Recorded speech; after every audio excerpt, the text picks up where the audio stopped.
They say nothing is ever lost, and it's true. Let's discover ships frozen in time.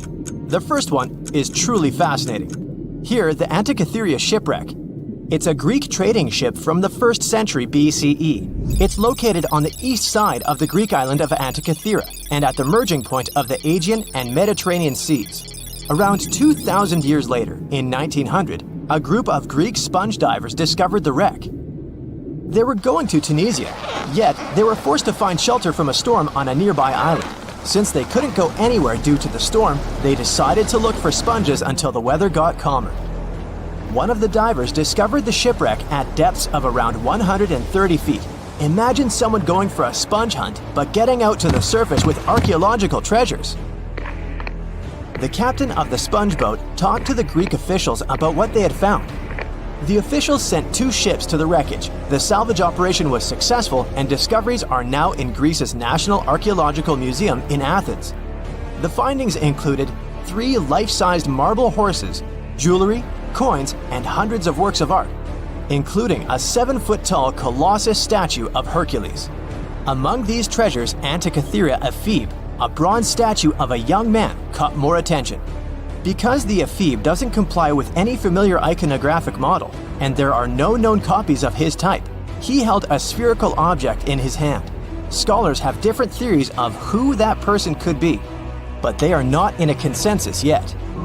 More than 70 years later, Jacques-Yves Cousteau and his team went to the area and recovered hundreds more artifacts and the remains of 4 people. Interestingly, they discovered a complex set of interlocking gears, capable of predicting the movement of the sun, moon, and several planets. The mechanism can also show the times of solar and lunar eclipses years into the future. Think of this Antikythera mechanism as an early computer calendar, to plan significant events like agricultural activities, religious rituals, and Olympic Games. These artifacts found in the Antikythera wreckage are some of the most important findings in modern archaeology. Just the Antikythera mechanism itself has changed our perception of the limits of ancient technology. The mechanism has a sophisticated design and was made over 1,000 years ago. After all these amazing discoveries, experts believe that the wreckage site has remained largely unexplored and is mostly because of its location and the landscape of the seafloor on which the ship rests. The wreck is too deep for scuba divers but too shallow to use something like a submersible. A survey made on the seafloor in 2012 showed evidence of a second wreck about 800 feet to the south. It's clear that this area has a lot to offer humanity. What would happen if those sponge hunters didn't go to the area? Scientists found a shipwreck in Antarctica at the bottom of the Weddell Sea 107 years after it sank. The name of the ship was Endurance, and it was the lost vessel of Antarctic explorer Sir Ernest Shackleton. Scientists who laid eyes on it decades later say it is among the greatest undiscovered shipwrecks ever. That is why they filmed the whole discovery. The video shows the remains of the Endurance and proves it is still in remarkable condition. It has been sitting in 10,000 feet of water for over a century, yet it looks like it sank very recently. So the story goes like this. The ship was crushed by ice and sank in 1915. Shackleton and his crewmates had to escape by themselves in small lifeboats. From then on, it was all about survival. Shackleton imagined to get his crew to safety. Then, the ship sank. Yes, this is a pretty impressive story. But why did scientists prize this ship? Firstly, Shackleton's Imperial Trans-Antarctic Expedition sailed to make the first land crossing of Antarctica. Yes, the crew was trapped in ice, but the intention was important. Secondly, it's about the challenge itself of finding the shipwreck. The Weddell Sea is almost always covered in thick sea ice. The same ice that made the Endurance sink. Getting near the presumed sinking location is super hard, let alone being able to conduct research. Experts of the modern expedition team foresaw the time when the lowest extent of Antarctic sea ice would come using satellite images. They realized that the weather was in their favor to start an expedition. Dr. John Shears said that they have successfully completed the world's most difficult shipwreck search, fighting against constantly shifting sea ice, blizzards, and temperatures decreasing to negative 0.4 degrees Fahrenheit. Yeesh, I can't imagine the worst conditions in Antarctica if these conditions are in their favor. Lastly, look at this. It's timbers. They're very much intact. Plus, you can read the ship's name. It's still visible. Marine archaeologist Menson Bound says that this is the finest wooden shipwreck he has ever discovered. He has 50 years of career experience, so I believe the guy. So how come the wood is not rotten? Dr. Michelle Taylor, a deep-sea polar biologist, said that there has been little wood deterioration because the wood-munching animals are not in this forest-free region of Antarctica. Workers of a coal mine in East Serbia discovered 3 shipwrecks that had been there for at least 1,300 years. The largest shipwreck is an ancient Roman fleet. It's around 50 feet long with a flat bottom. It's estimated that the ship could carry a crew of 30 to 35 people. Looking at its hull, you can see the marks of repairs. Wow, this one had a lengthy career. You know, it gives us insight into more than 1,000 years ago. The 2 smaller vessels, on the other hand, match descriptions of boats used by Slavic groups to attack the Roman frontier. These 2 have been discovered under mud and clay in an ancient riverbed. Apparently, in those times, there was a Roman base in a place called Viminacium City. Interestingly, Viminacium was a provincial capital with an estimated 40,000 inhabitants in the 4th century CE. For comparison, it was even larger than Pompeii.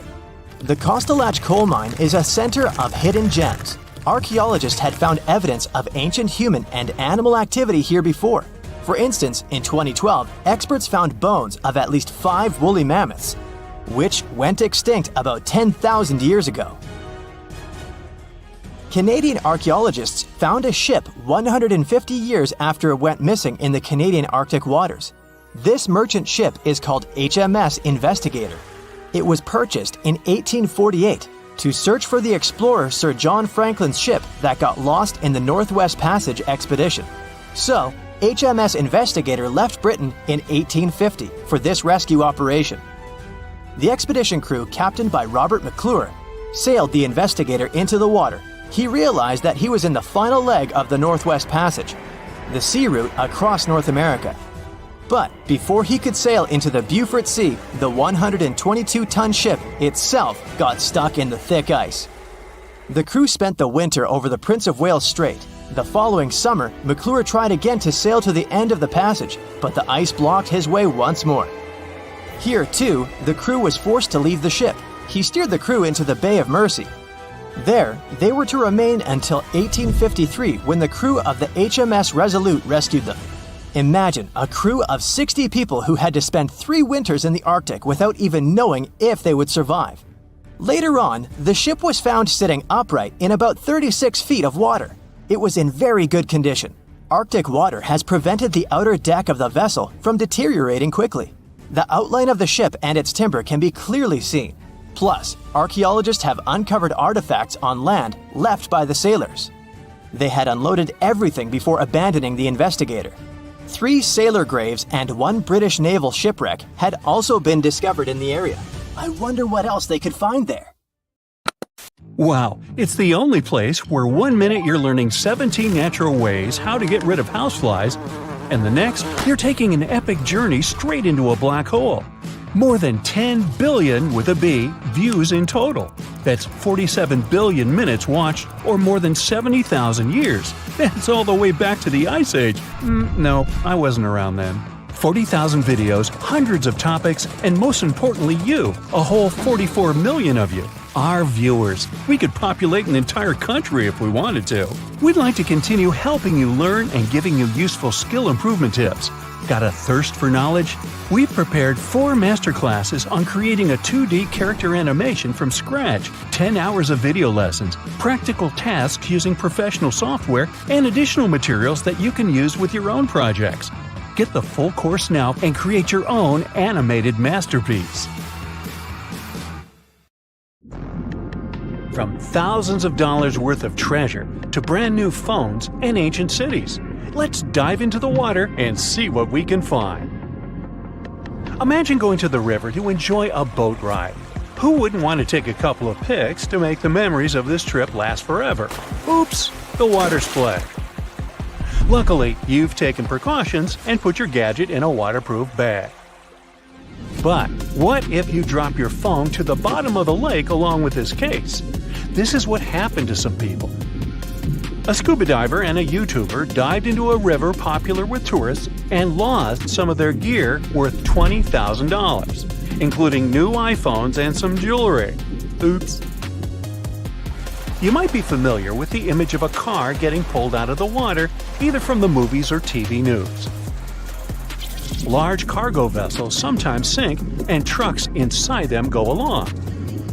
That's what happened with the Thistlegorm wreck. It sunk in 1941 in the Red Sea, and these Bedford trucks were inside. Want to see something more valuable, like treasure? A British cargo ship was carrying a heavy load of silver ingots, but the vessel sank. Treasure seekers knew there was silver on the ship.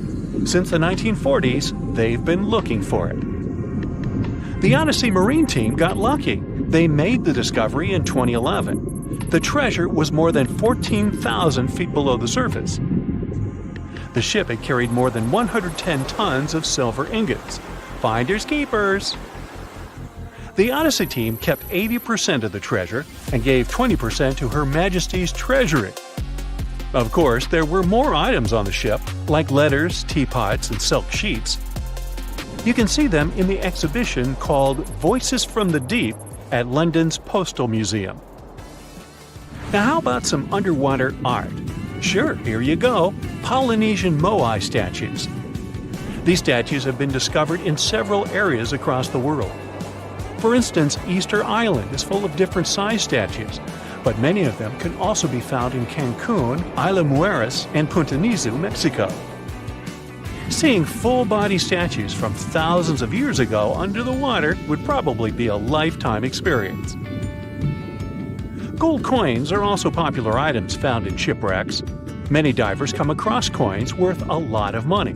But there's one diver in Florida who truly hit the jackpot. In 2015, they stumbled upon nearly $1 million worth of treasure. The discovery was 51 gold coins, 40 feet of ornate gold chains, and a rare coin that was made for Philip V, the King of Spain. They were once frightening and dangerous, and they still look spooky. Yo-ho! I'm talking about pirate ships. One pirate shipwreck from the 18th century was excavated off the coast of Colombia in 2015. The treasure found there was worth between $4 and $17 billion. It contained precious stones, gold, and many other items. The next one is an underwater city. Neapolis is a city washed away by a tsunami. It was built on the coast of North Africa nearly 1,700 years ago. Divers uncovered the city's remains in 2017. Researchers have also discovered Roman columns, as well as household goods and tools. Now, let's go all the way back to 1503. Portuguese explorer Vasco da Gama was fighting a storm when he lost his ship Esmeralda. The ship was discovered in 1998, but it had to wait for more than a decade to be excavated. Researchers found navigational tools there. They didn't have as much value as Spanish gold, but they were historical treasures. Now, in Amsterdam, they fish for bikes in canals. 1/3 of working Amsterdammers cycle to work. Others use their bikes for different purposes, like exercising, going shopping, and so on. There are more bikes in Amsterdam than permanent residents. Unfortunately, many bicycles and even some cars end up in Amsterdam's canals. The fact that Amsterdam has 165 canals with a combined length of 60 miles doesn't make the authorities' job easier. Obviously, the owners don't throw their bikes into the water. Bikes can end up in the canals because of strong winds, vandalism, theft, or by accident. Every year, authorities fish up between 12,000 and 15,000 bikes. Our next one is a lost city. Heraklion was ancient Egypt's gateway to the Mediterranean. It became submerged and hidden under the sand. This city was famous. Maybe you've even heard about it. It was mentioned in the legend about Helen from Sparta and Paris from Troy. So, how was this ancient city discovered? In the early 2000s, a team of divers found a huge fragment of rock on the seabed and took it up to dry land. It turned out that it was a piece of the statue of Hapi, who was the lord of the river of ancient Egyptians. The team continued searching and found 6 other pieces. Around them, they saw temple ruins, pieces of pottery, jewelry, coins, oil lamps, and so on. Even an old copy of the New York Times. Nah, not really. Granada Underwater Sculpture Park is the world's first, what else, underwater sculpture park. Why is this park so special, besides being located in the beautiful waters of the Caribbean? You can see the park on a snorkeling or scuba diving trip. The sculptures are about 9 to 16 feet underwater. The atmosphere and the experience itself make it special. The sculptures are made from concrete and steel. Some of them weigh as much as 15 tons. They're covered with underwater creatures. The statues were put there to help protect reefs, maintain the health of the ecosystem, and restore underwater life in that area. Now, submarines are designed to go underwater, so maybe you wouldn't expect to see them on this list. But submarines do, in fact, sink. Divers have discovered many submarines. For instance, an Australian submarine was found off the coast of Papua New Guinea more than a century after it had sunk. Now here's another submerged city, but this one was left underwater on purpose. You can see the ancient ruins of Lion City in a lake in China. This lake was created in 1959 when the valley, at the base of Five Lions Mountain, was flooded to create a hydroelectric power station. The 1,400-year-old city, now ruins, got submerged by this flow and stayed this way for over 50 years. It lay untouched at the bottom of the lake until its exploration started in 2001. Divers found out that many structures, carvings, guardian lions, and arches were still preserved. Researchers mapped and documented Lion City. They also looked for a way to protect these structures from further damage. In 2011, the city was announced to be an historic relic under protection. When you see the ruins of Lion City for the first time, the view will take your breath away. So don't forget to hold your breath. Imagine swimming in the dark waters. As you're approaching the city, you see its huge walls and extensive carvings. Marvelous, isn't it? The Cancun Underwater Museum is probably the largest museum of its kind in the whole world.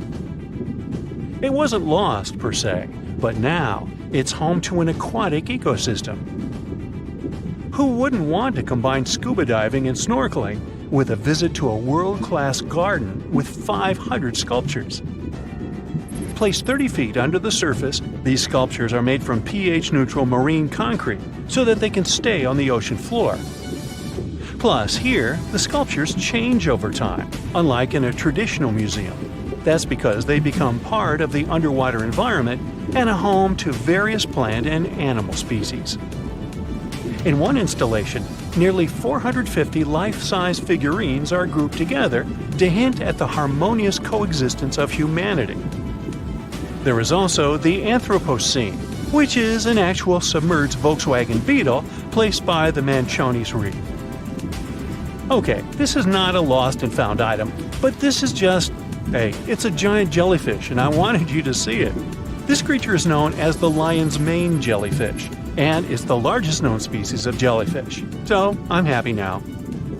And have you ever discovered anything underwater?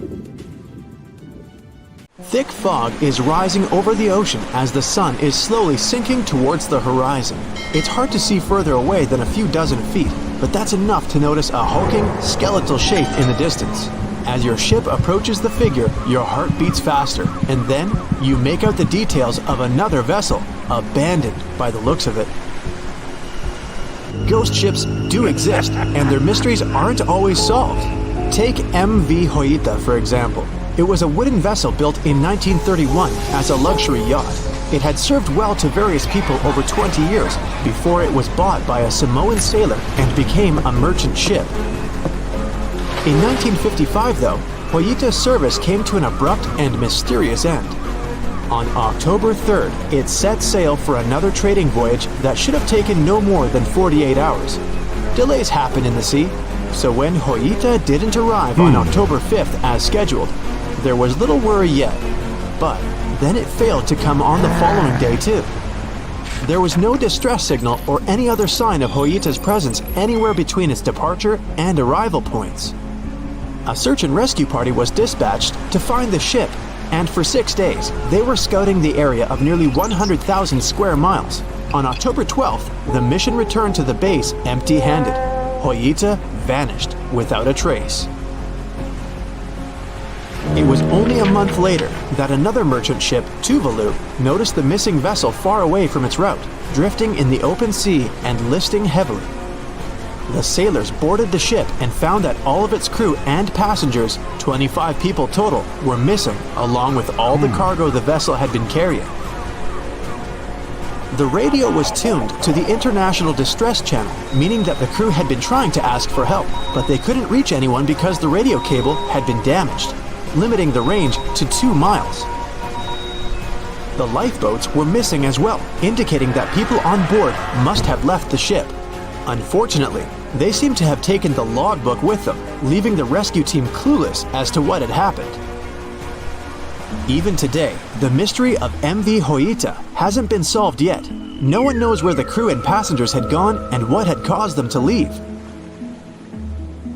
SV Carol A. Deering wasn't a ghost ship in the usual sense of the word. There were no sightings of it in the open sea. Instead, it was found on the shore, but the circumstances of it running aground are a puzzle shrouded in mystery. Carol A. Deering was built in 1919 in Maine, and it was a large vessel made for commercial voyages. Unfortunately, despite its large cost of construction, it had only served for a year before its last trip. July 19, 1920. The ship was traveling from Puerto Rico to Rio de Janeiro via Newport News to deliver a cargo of coal.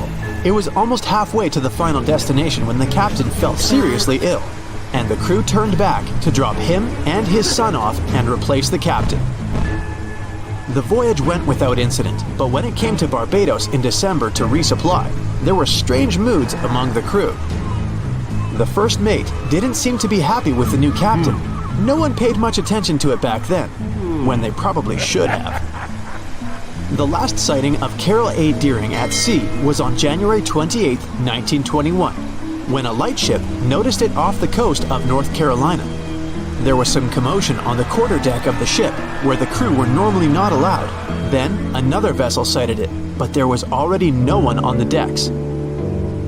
On January 31st, the merchant ship was found hard aground in the Diamond Shoals, a site notorious for numerous shipwrecks that had been occupying there for centuries. When the search and rescue party boarded the ship, they found it abandoned, the log and personal belongings of the crew gone, along with the 2 lifeboats. There is still no answer to what happened on board of Carol A. Deering that January, although the most popular version was mutiny. Maybe we'll never find out the truth though. SS Bechimo is perhaps one of the most notable ghost ships in history. This large cargo steamer was built in 1914 in Sweden and plodded its way dutifully over 16 years, trading provisions for pelts with native tribes of Alaska and Canada. But then, on October 1st, 1931, Bechimo got caught in pack ice. At first, it seemed the crew would be able to wait it out and continue on their route because the ship broke free in a couple of days. But in less than a week, it became caught again, this time for good. In another week, a rescue party was sent to fetch 22 of the Bechimo's crew, while another 15 remained behind to wait through the winter if necessary and get the ship back. But a month later, after a powerful blizzard struck their camp, the sailors went out of their shelters only to find the ship gone. Luckily, a few days later, a native hunter told them Bechimo hadn't been lost yet. He'd seen it about 45 miles from where they had been stationed. They managed to track it down, but decided the ship wouldn't survive the winter. So they took the most valuable cargo from its hold and abandoned it. They were wrong though. SS Bechimo did survive that winter, and many more that followed. When the ice broke, it sailed away on its own, drifting listlessly along the shores of Canada and Alaska. There were numerous sightings of the ghost ship, sometimes adrift in the open sea, and at other times stuck in the pack ice again. People attempted to board and salvage it, but weather conditions or lack of equipment always prevented them. SS Bechimo was last sighted by native Alaskans in 1969, 38 years after its abandonment. What became of it later remains unknown. The story of SS Orang Medan is one of the most puzzling and harrowing ghost ship stories of the 20th century. No one even knows for sure if the ship even existed in the first place. It wasn't recorded in Lloyd's Shipping, the International Register of Ships, which makes it either a tall tale or a vessel that avoided being officially recognized for some shady reasons. In any case, the accounts as to what happened to the Medan vary. According to most reports, it was carrying some unknown cargo in the Indonesian waters when a distress call was received by another ship in the vicinity. The officer on duty heard an SOS message, but its contents are different depending on the accounts. The message did not repeat, and the crew of Medan didn't answer to any attempts to contact it back. The ship that received the distress call hurried to the rescue, but they only reached the vessel the following day, when it was already drifting and slightly listing. When the rescuers boarded the ship, they found that none of the crew had survived. However, one lifeboat was missing, which implied that there was at least one crew member who managed to escape. What happened to the rest of the people on board remains a mystery to this day. Still, there are no hard facts about this story, so we might never find out whether SS Orang Medan was actually a ship and not a thing of fiction. SV Zabrina was a 3-mast sailing barge built in 1873 for river trade ships in South America. She served for well over 4 decades, proving to be a sturdy and reliable ship. It was later transferred to Europe, where it continued serving its purpose well. But then, in October 1917, Zabrina set sail on a regular voyage only to be found ashore several days later. Mysteriously, although the ship was perfectly intact, the entire crew of 5 and the captain were gone. There is no direct evidence or hard facts as to what really happened that day. The most convincing theory is that the crew were washed away from the deck because of an underwater explosion. And then the ship sailed ahead without them, but the truth, as always, remains unknown. At the beginning of the 20th century, somewhere off the coast of West Africa, a German steamship was leaving the port. Suddenly, the weather got worse, and the vessel entered a thick fog. The sailors ran aground on a sandbank close to the shore. Luckily, no one was hurt, and they were even able to save their precious cargo. But the ship was stuck in the sand for good. And it was not alone there. Nearly the entire length of the western coast of Namibia is called Skeleton Coast. If the name sounds scary, that's because it is. This 976-mile-long beach line is among the most dangerous places on Earth. The local Bushman tribes believe that their supreme deity made this land when it was angry. The Portuguese were the first Europeans to set foot in Namibia in the 15th century. And yep, they didn't like Skeleton Coast either. Portuguese explorers thought this land presented the gates to the underworld. This is the place where the Namib Desert meets the Atlantic Ocean. It might be dangerous, but it's actually beautiful. Plus, it's a UNESCO World Heritage Site. If Skeleton Coast had a PR manager, they would quit on the first day on the job. The area is not exactly tourist-friendly because of its geography and history. Beneath the sand and the waves, there is a secret ocean currently lurking for unsuspecting sailors. It's called Benguela Current. It flows towards the north along the coast of southern Africa. This part of the Atlantic is rich in marine life, but the current's land neighbor isn't that happy with the deal. This arid climate created the Namib Desert, one of the driest regions on Earth. And that marine life I just mentioned? It's sharks. 11 species of them to be exact. And yes, the great white decides to pop by once in a while. So far, we've got a desert landscape, strong currents, and sharks. Not a place for a beachside resort, definitely. But if someone ends up on Skeleton Coast, will they know they're in danger? Don't worry, they will. The beach is littered with wrecks of all sizes and shapes. If you remember that German ship I mentioned in the very beginning, its massive and rusted stern is now sticking out from the desert sand. There are some 500 wrecks in total scattered along the coast, and it's a mixed crowd, from Portuguese galleons centuries old to ships that ran ashore here in the 21st century. A modern fishing ship called Zala India managed to slip from its tow rope in 2008 and ended up on Skeleton Coast. Okay, it didn't escape on its own, it had some help from the elements, but it's better to be a tourist attraction on a beach than to be broken up for scrap. That's where the trawler was originally going, poor thing. Skeleton Coast's most famous inhabitant, to call it such a place, is the wreck of the Dunedin Star. The British cargo liner ran aground here in 1942. The massive rescue operation that followed reveals why it's so dangerous for sailors to end up here. The rescuers managed to save all of the crew and passengers, but at a heavy price. An aircraft and a tugboat were lost in the process.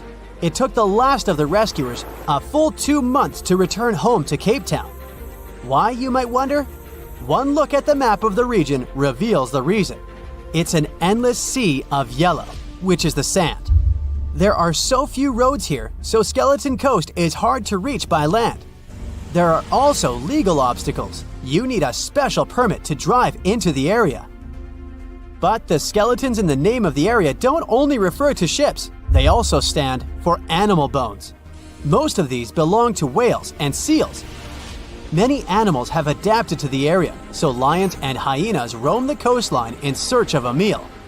Yeah, now there are hungry lions as well, as if those sharks weren't enough. Other animals with a temporary residence on Skeleton Coast include elephants, cheetahs, leopards, and giraffes.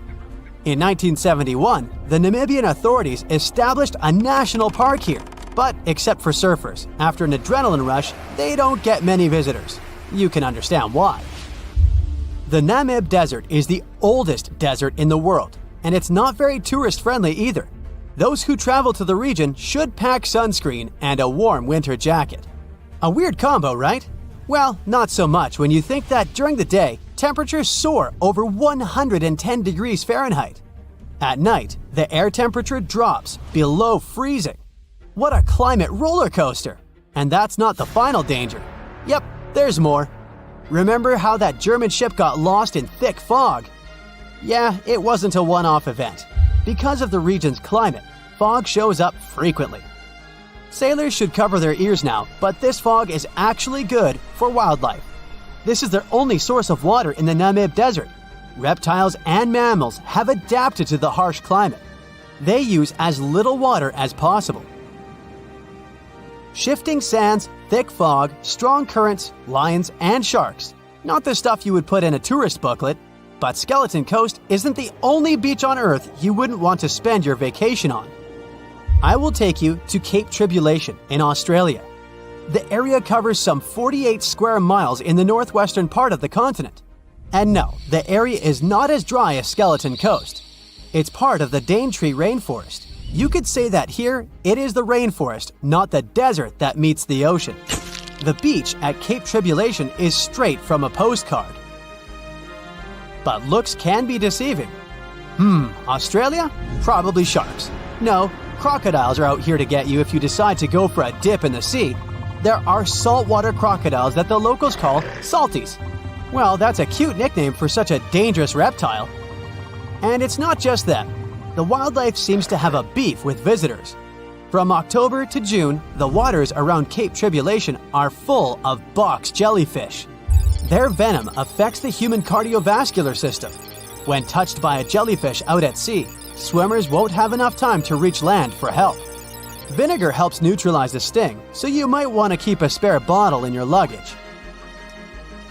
Crocodiles and jellyfish sound dangerous, but there's one more animal you should look after. It's the wild boar. It might sound funny, but you won't laugh when you're being chased by one of these across the beach. 21 million wild boars live in Australia. They're mostly active at night, making it even more dangerous if they charge at you. The best defense is running in circles. Wild boars can't cut corners well. That's probably why we don't see many of them taking up careers as race drivers. Cape Tribulation has one last danger installed for you, and it's not an animal. Out here, even the trees are plotting against visitors. The stinging tree got its name for a reason. If you try to pick one of its beautiful red berries, it'll fight back. Its prickles are like tiny glass shards. The less than pleasant effect on your skin will last for a month. Then there is this wait a while bush. Who keeps naming them like this? This long vine has spikes that grab hold and just don't let go. They are so strong they can pull a human off a horse. You'll have to wait for someone to come by and save you from this thorny grabber. If you are about to cross this Australian beach from the vacation list, hold on for a second. Tourism is booming here. The local authorities have restricted access to all of the danger zones. Visitors go swimming in dreamy water holes that are surrounded by lush vegetation. There are even ropes to swing from. Now, that's a beach you can finally relax on. Scientists discovered something Atlantis-like near Australia. There used to be an entire continent that's now underwater. Here's what happened to it. Around 70,000 years ago, during the last ice age, there was a huge landmass called Sahul. It was located in the southwestern Pacific Ocean. This ancient supercontinent connected what we now know as Australia, New Guinea, Tasmania, and the Aru Islands into one giant piece of land. Imagine lush tropical rainforests surrounded by beautiful mountains. Sahul's tallest mountains were in the New Guinea highlands, with peaks reaching over 13,000 feet. This beautiful place was home to a variety of unique animals, most of which were pouched creatures. But back then, they weren't just koalas and kangaroos. Sahul was filled with different types of grazers, burrowers, scavengers, and predators. It was home to a huge diprotodon, a powerful hunter Thiosolio, and a horrifying Megalania, a creature that's much larger than any living lizard today. It was a unique place because the rest of the world was filled with placental animals at the time, like wolves, elephants, and humans. In Sahul, the only normal mammals were bats and rodents. But not all its parts were the same. The Timor, Arafura, and Carpentaria regions were covered by hot savanna and dry forests. It looked kinda like modern Australia, hot air deserts with scrubland, steppe, and temperate forests along the eastern coast. Back then, people were migrating all across the world. They made an incredible journey from Southeast Asia to Sahul and first arrived here from 60 to 45,000 years ago. They mostly traveled by foot and crossed the sea using bamboo rafts and simple boats. They came there from an ancient landmass called Sunda, which includes parts of Southeast Asia. They traveled across a series of islands known as Wallachia and eventually spread across Sahul. And it wasn't a small journey. Sahul was huge, around 4.1 million square miles. That's bigger than the USA or Canada. It stretched from the equator to around the southern part of New Zealand. So they arrived in what is now Australia and became Australia's first people. Scientists think that Sahul had a population of 500,000. We've discovered cave paintings that date back around 40,000 years. It's a hunting scene depicting an anoa, or miniature buffalo, facing figures of humans and animals. Researchers are trying to figure out how these early settlers moved across Sahul and where we might find archaeological evidence of their journey. To do this, they created a landscape evolution model. The simulation showed how Sahul changed between 75,000 and 35,000 years ago. It showed potential migration routes and archaeological sites. Humans likely traveled along coastlines and rivers. But how did Sahul get submerged off the coast of Australia, similar to the mythical Atlantis? During the last ice age, much of the Earth's water was locked up in large ice sheets and glaciers. The sea levels were much lower than they are today. After that, the global temperatures increased. The ice sheets melted and the sea levels rose, flooding the land bridges that once connected different parts of Sahul together. About 8,000 years ago, New Guinea separated from mainland Australia, and then, about 6,000 years ago, Tasmania did the same. We still can explore the underwater parts of Sahul thanks to new technology. Divers explore and collect samples directly from the ocean floor. underwater drones can go to places that are too deep or dangerous for humans to explore. And with sonar mapping, scientists use sound waves to create maps of the ocean floor. It's like using an echo to see what's underwater. The sound waves bounce off the seabed and come back, helping us create a picture of what it looks like. Deep underwater, archaeologists have found stone tools and other artifacts. They also discovered fossils of animals like Diprotodon and Thylacoleo. By studying the underwater terrain of Sahul, they learned about the ancient rivers, lakes, and coastlines that existed during the Ice Age. But Sahul isn't the only underwater continent. Sahul isn't the only hidden gem of Southeast Asia. Take Sundaland, a place made up of Sumatra, Java, Borneo, and some other islands. This place was crazy huge during the Ice Age, but now almost fully underwater. Almost, but not entirely. The parts above the ocean are teeming with life. If you like birds, check this place out. It has almost a fifth of the world's bird species. You can spot colorful birds like the Java hawk eagle and the Bali starling among the lush forests. It's also a home to a fourth of Earth's fish species. Sundaland's waters are a haven for marine life, even the most exotic animals like the Asian arowanas. It's also a treasure trove of flowers. That's where you can find Rafflesia and Titan arum, the world's largest flowers. This makes it very similar to Zealandia. Zealandia is a long, narrow piece of land about half the size of Australia. It broke from Antarctica about 100 million years ago. Just like Sundaland, it isn't fully underwater. 7% of it stayed above sea level. This sticking out little piece is what we now call New Zealand, along with Stewart Island and some smaller islands. These pieces of Zealandia are lush and warm. They're packed with volcanoes, mountain ranges, beautiful natural geysers, and hot springs. Local people, Maori, use these hot springs for cooking. People place corn, eggs, and vegetables in baskets and lower them directly in the hot springs. Sometimes they cook food in a pit oven using heated rocks. Another hidden world is known as Argoland. This mysterious landmass was once part of Australia, back when dinosaurs chilled around.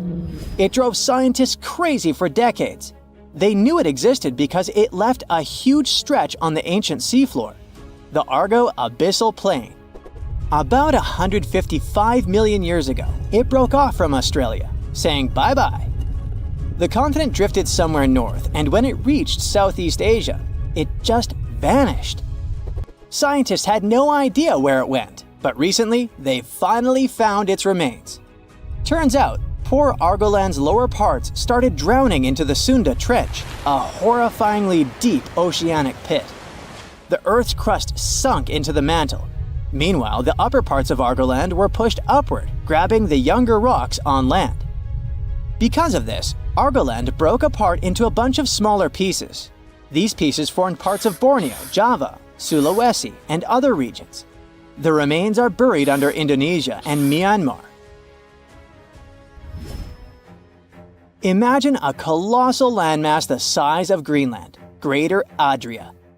Its journey began about 240 million years ago when it broke away from the supercontinent Gondwana. It started moving north, and after 100 million years of enjoying the warm seas, it suddenly crashed into Europe and shattered into pieces. Most of these pieces went deep into the Earth's mantle, but some were scraped off and became part of mountain ranges like the Alps. Today, the remnants of Greater Adria are scattered across more than 30 countries, from Spain to Iran. That's why they're hard to look for. Seychelles was also once part of Gondwana. Yep, these idyllic islands are sitting atop of the ancient continent. We know a lot about it because of its fascinating granite outcrops. 100 years ago, Alfred Wegener discovered continental drift, but no one believed him. These granite outcrops helped him prove that he's not crazy and that tectonic plates really are moving. The Seychelles broke off from India and Madagascar and eventually became a sad loner in the Indian Ocean. This probably happened because of some insanely active volcanoes in the Deccan Traps. But now, the islands are home to unique species, both on land and in the coral reefs nearby. Mauritia broke off from India after the dinosaur wiping. Along its journey, it stretched into a long ribbon-like shape and also broke into pieces. Now it's all scattered beneath the Indian Ocean. Scientists stumbled upon this lost land by studying tiny ancient crystals called zircons. These zircons are like time capsules. They date back an astonishing 660 million to 2 billion years. That's even older than Mauritius itself. These ancient crystals hinted that there's another Atlantis somewhere nearby. Turns out there are hidden continents all around the world, and maybe we'll discover more of them in the future. It's 2018. You get up early in the morning to go ashore and catch some fish. You come to the spot you were yesterday, throw the hook into the sea, and wait. The float is twitching. You've caught some fish, but hey, hello? Why aren't you doing anything? Right now, you don't care about the fish. You're looking at something in the distance. You open your mouth in surprise since you see a huge ship stuck on a shoal. It wasn't here yesterday, so it got here at night. Okay, it'll probably sail away sooner or later. You fish for a few more hours. During this time, you observe the ship and notice no movement there. Is it empty? Boats and the Coastal Service are sailing from the shore to the vessel. You decide to check it out too. You get in your old boat and go there. The mist descends to the water, making the ship look creepy. The colossal vessel is rusty and empty. But where is the whole crew? And how did it get there? The Coast Guard comes on board. They search the hold, the cabins, and the upper deck. There's someone's stuff, some remnants of food supplies, notebooks, and clothes. Everything suggests the crew has disappeared for some reason. Fishers who noticed the vessel first didn't see anyone coming down from the board.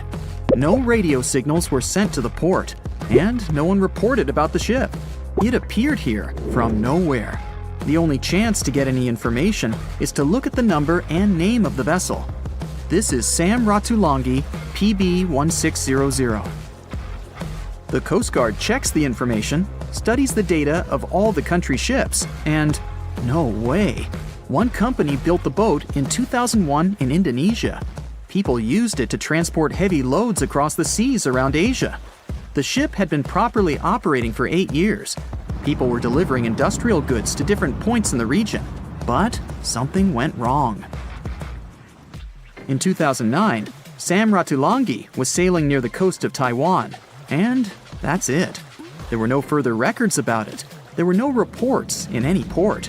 Everyone thought it must have drowned, so no one had been looking for it for years.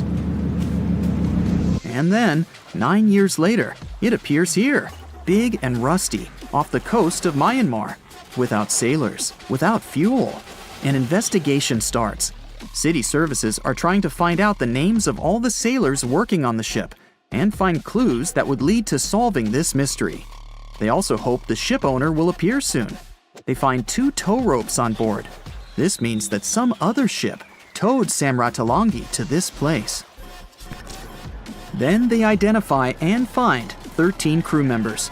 These people say they wanted to reach the factory in Bangladesh to repair Sam Ratulangi. Another vessel helped tow the ship, but then 2 cables tore off, and a storm began. No one wanted to stay on board during such weather, so the crew members left it. No one knows what the ship has been doing for the last 9 years, and how it was possible without people on board. And here's another, much more mysterious ship story. On February 16, 2020, locals found a large cargo ship stuck on a rocky shore off the coast of an Irish village. The boat looked rusty, with holes in the hull and rotten parts. People hadn't seen this vessel the day before, so it appeared there at night. The last time people saw the Alta cargo ship was a few months earlier, thousands of miles off the coast of Ireland. That day, the Alta was sailing in the waters of the Atlantic Ocean. Another ship, the MS Protector, noticed it. MS Protector crew members tried to contact the ship, but received no response. The people on board realized that they were facing an empty vessel. And then, 5 months later, it appeared near the coast of Ireland. There are more questions than answers in this story, but we managed to find something out. In 2015, the Alta appeared and disappeared from the radar several times. Any ship has an internal tracking system, so people can track its route using satellites. But Alta crew members often disabled this system. Perhaps they were engaged in some illegal activity. Anyway, in 2017, the ship often sailed between the ports of Greek islands. Then, the tracking signal disappeared and appeared only 10 months later, off the coast of North Africa. During this time, the ship changed several flags. In September 2018, the Alta was southeast of Bermuda and headed for Haiti. Then, the crew started facing problems. First, the main engine failed right in the middle of the Atlantic Ocean. The ship began to drift. Several days passed, but the crew members weren't able to repair it. They began to run out of food and water supplies. The situation got even worse when they found out that a hurricane was approaching the place. Fortunately, they managed to contact the U.S. Coast Guard. A helicopter flew to the Alta on October 2nd to bring them some supplies. There was enough food for several days. Then, a rescue boat sailed to the ship. It evacuated all the sailors and delivered them to Puerto Rico before the hurricane. The Alta had to drift alone in the ocean. After a while, another ship approached the Alta to tow it to the shores of Guyana. But at this moment, everything went wrong. Someone stole the boat, disabled the tracking system, and sailed away in an unknown direction. After almost a year, the MS Protector found the empty Alta in the waters of the Atlantic Ocean. And then, 9 months later, the ship without a crew sailed to the shores of Ireland. How did it manage to travel across the Atlantic and get to the coast of Ireland? It's still a mystery. Maybe it was just luck. No one else saw the ship all this time. It was just covering huge distances, surviving storms. Who's the captain? What happened to the thieves? Who owns the ship now? One day, someone called the village administration and introduced themselves as the vessel owner. But that unknown person didn't provide any evidence. They found several barrels of oil on the ship, which they took away by helicopter. The Alta was rusting. Corrosion of metal could damage the environment. The vessel had no commercial value, yet it would have taken millions to get rid of it. There were 3 options for what to do. Leave the ship where it was, tow it into the sea and let it sink, or disassemble it for scrap. But nature had its own plans. Storms and strong waves split the hull into 2 parts. The Alta was drifting without a crew in the waters of the Atlantic Ocean for about 2 years. But this is nothing compared to a ship that was traveling for 38 years. The record belongs to the SS Bechimo. It was a merchant vessel owned by some trading company. In 1931, the ship found itself on the ice off the coast of Alaska. Its movement slowed down. A thick layer of ice blocked the ship, and a strong storm only made the situation worse. The blizzard was so intense that the crew members couldn't see anything but a white veil in front of their eyes. Sailing any further was impossible. The team had to wait for the storm to end. They waited for a day, 2, 3 days. A week had passed, but the snowstorm was only getting stronger. Then, one day, it grew weaker. The crew members split into 2 teams. The first team went to the nearest city. The second group, along with the captain, stayed on board. They set up camp next to the ship and waited for the blizzard, which had started again, to end. There was 0 visibility. And finally, one day, the storm was over. Great! And now, wait a minute. But where is the ship? The SS Bechimo just disappeared during the blizzard. The captain was sure that the ship had sunk, so he left along with the crew. Then, a week later, they saw the vessel drifting near the area where they had lost it. The hull was damaged so severely that it was unsafe to sail on it. Repairing the ship would be pointless and expensive, so the captain decided to abandon it. He was sure that it would go underwater sooner or later, but it stayed afloat for the next few days, the next few months, and a few years. People had reported seeing it at various points along the coast of Alaska for 38 years. The last record of the SS Bechimo is dated 1969. Those who saw it claimed the ship was completely frozen, almost merged with the ice. Some people planned to start an expedition to find the ship, but all attempts were unsuccessful. The vessel is probably lying somewhere on the deep sea floor.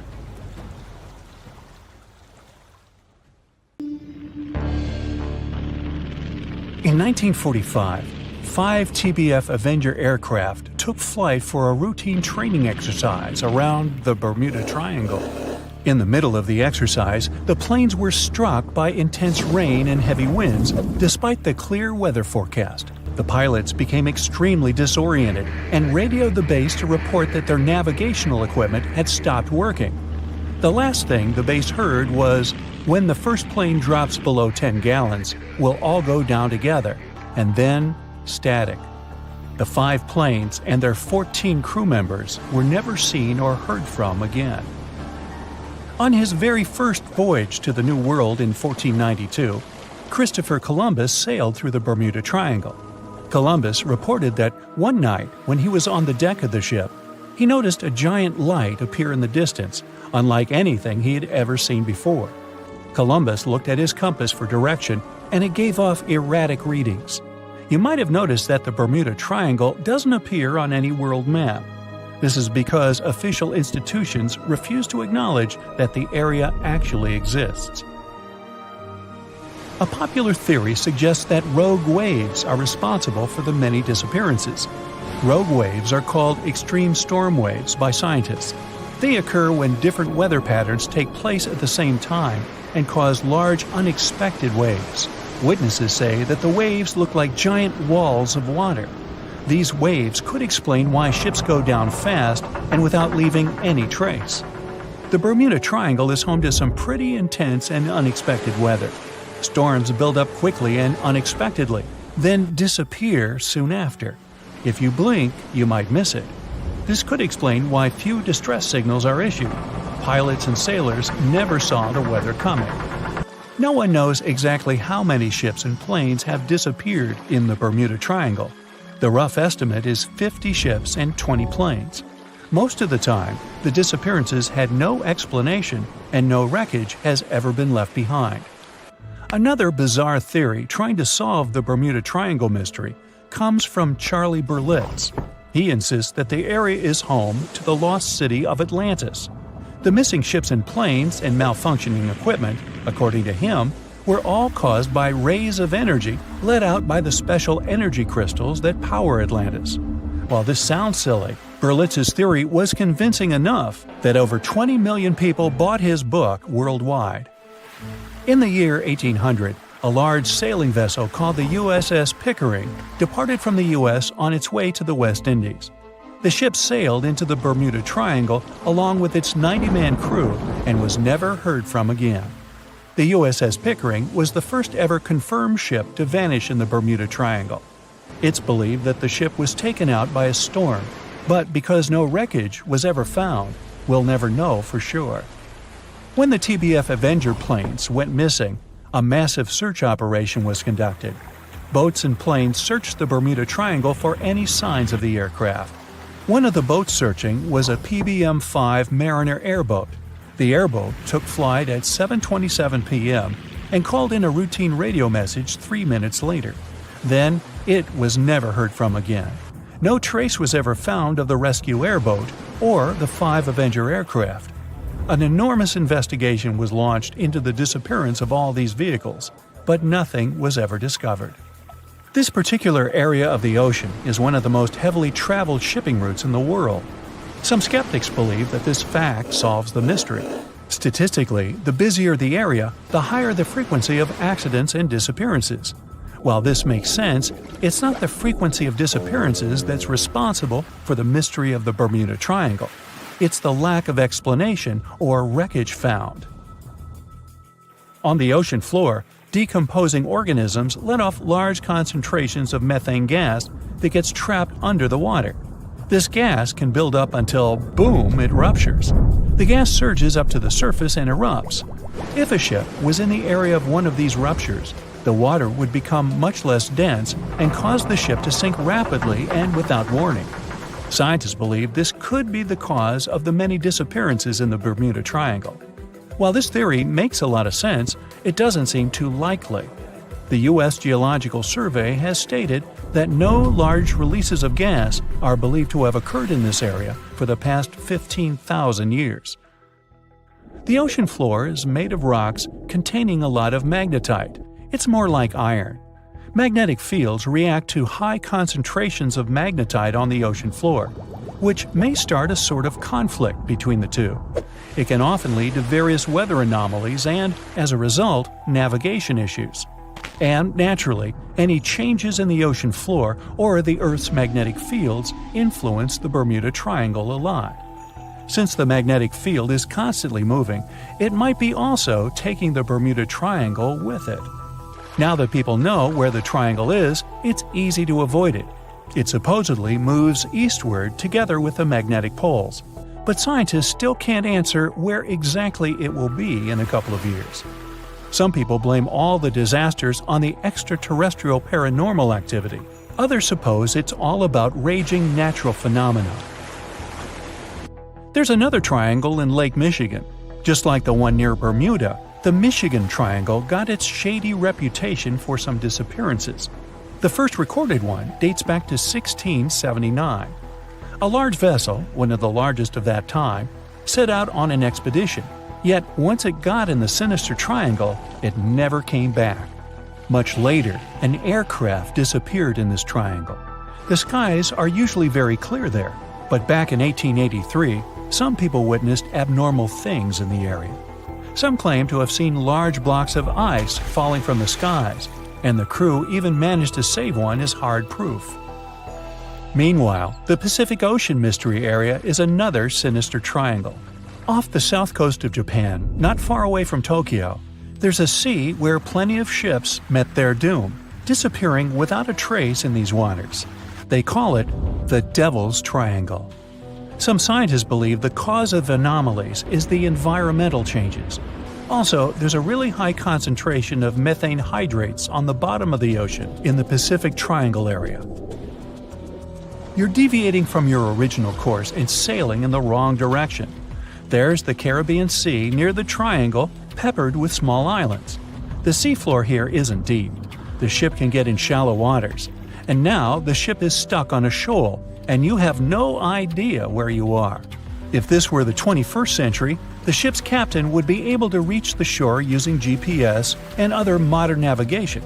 But the most interesting thing is that the compass would work correctly this time, since the magnetic North Pole hasn't already coincided with the true one for a long time in the territory of the Bermuda Triangle.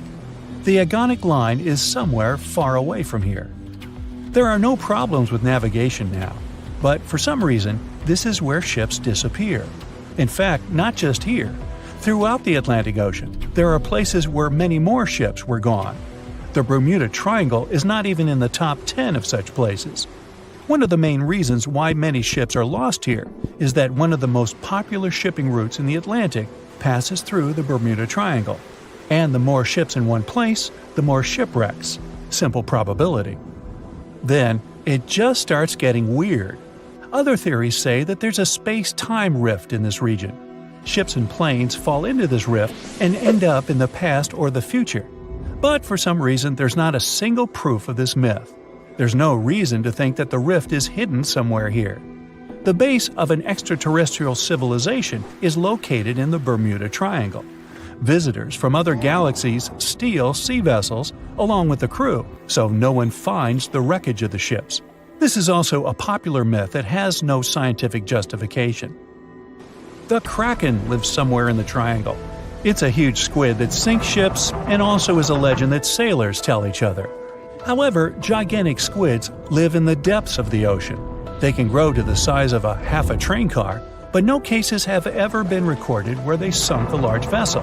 And in the area of the Bermuda Triangle, they have never ever been seen. People in the past didn't know about the existence of these creatures, so when they saw them for the first time, they described them as huge, terrible monsters. Giant squids are some of the most elusive creatures on Earth, and scientists had to use sonar equipment to find them. They don't like to leave the dark depths and are likely to be afraid of the sound of any ship. So, that should squash the squid as a suspect.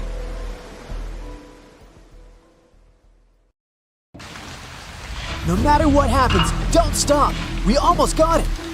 Two treasure seekers are digging frozen ground in a cornfield at night. It's raining hard, lightning is flashing, but these two guys keep working. And now the shovel hits something solid. No way! A treasure chest! They start digging faster and find a piece of a ship's engine. What the? Far from the seas and lakes, somewhere under the fields of Kansas City, they found a giant sunken ship. How is this possible? Now you'll see. Some people spend their lives searching for shipwrecks with treasures underground. One of them is explorer David Hawley. He's been looking for such ships far from the seas, rivers, and oceans for many years. He does this because he likes the feeling of adventure. The holds of these ships may contain chests of gold, antiques, and artifacts. And you can get a lot of money for them.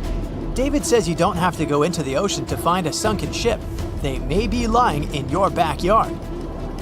But why do ships end up buried underground among fields, farms, and plains? Let's find out using the example of steamboat Great White Arabia. According to old records, the newspaper clippings, this ship had been carrying about 200 tons of treasure before it sank in 1856.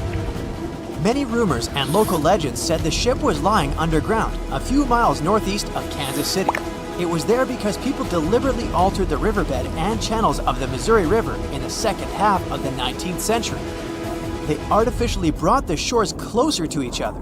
They narrowed the river to increase the flow's speed, so boats could sail much faster. In the 19th century, steamboats were the most popular means of transporting passengers and goods. Before railroads, they extended the western border across the Mississippi and Missouri rivers and brought supplies to people. That's why it was so important to increase the speed of their movement. So, on September 5, 1856, Arabia was sailing along such an estuary. It came across a snag sticking out of the water. A piece of log quickly flooded the ship. Fortunately, all passengers were evacuated. But the steamer and its precious cargo reached the silt bottom of the Missouri River in a few minutes. Several years had passed. Everyone forgot about the vessel. During this time, the course of the Missouri River had changed. But Arabia remained under the wet, muddy bottom. The soil level above it was getting higher, and the ground was losing moisture.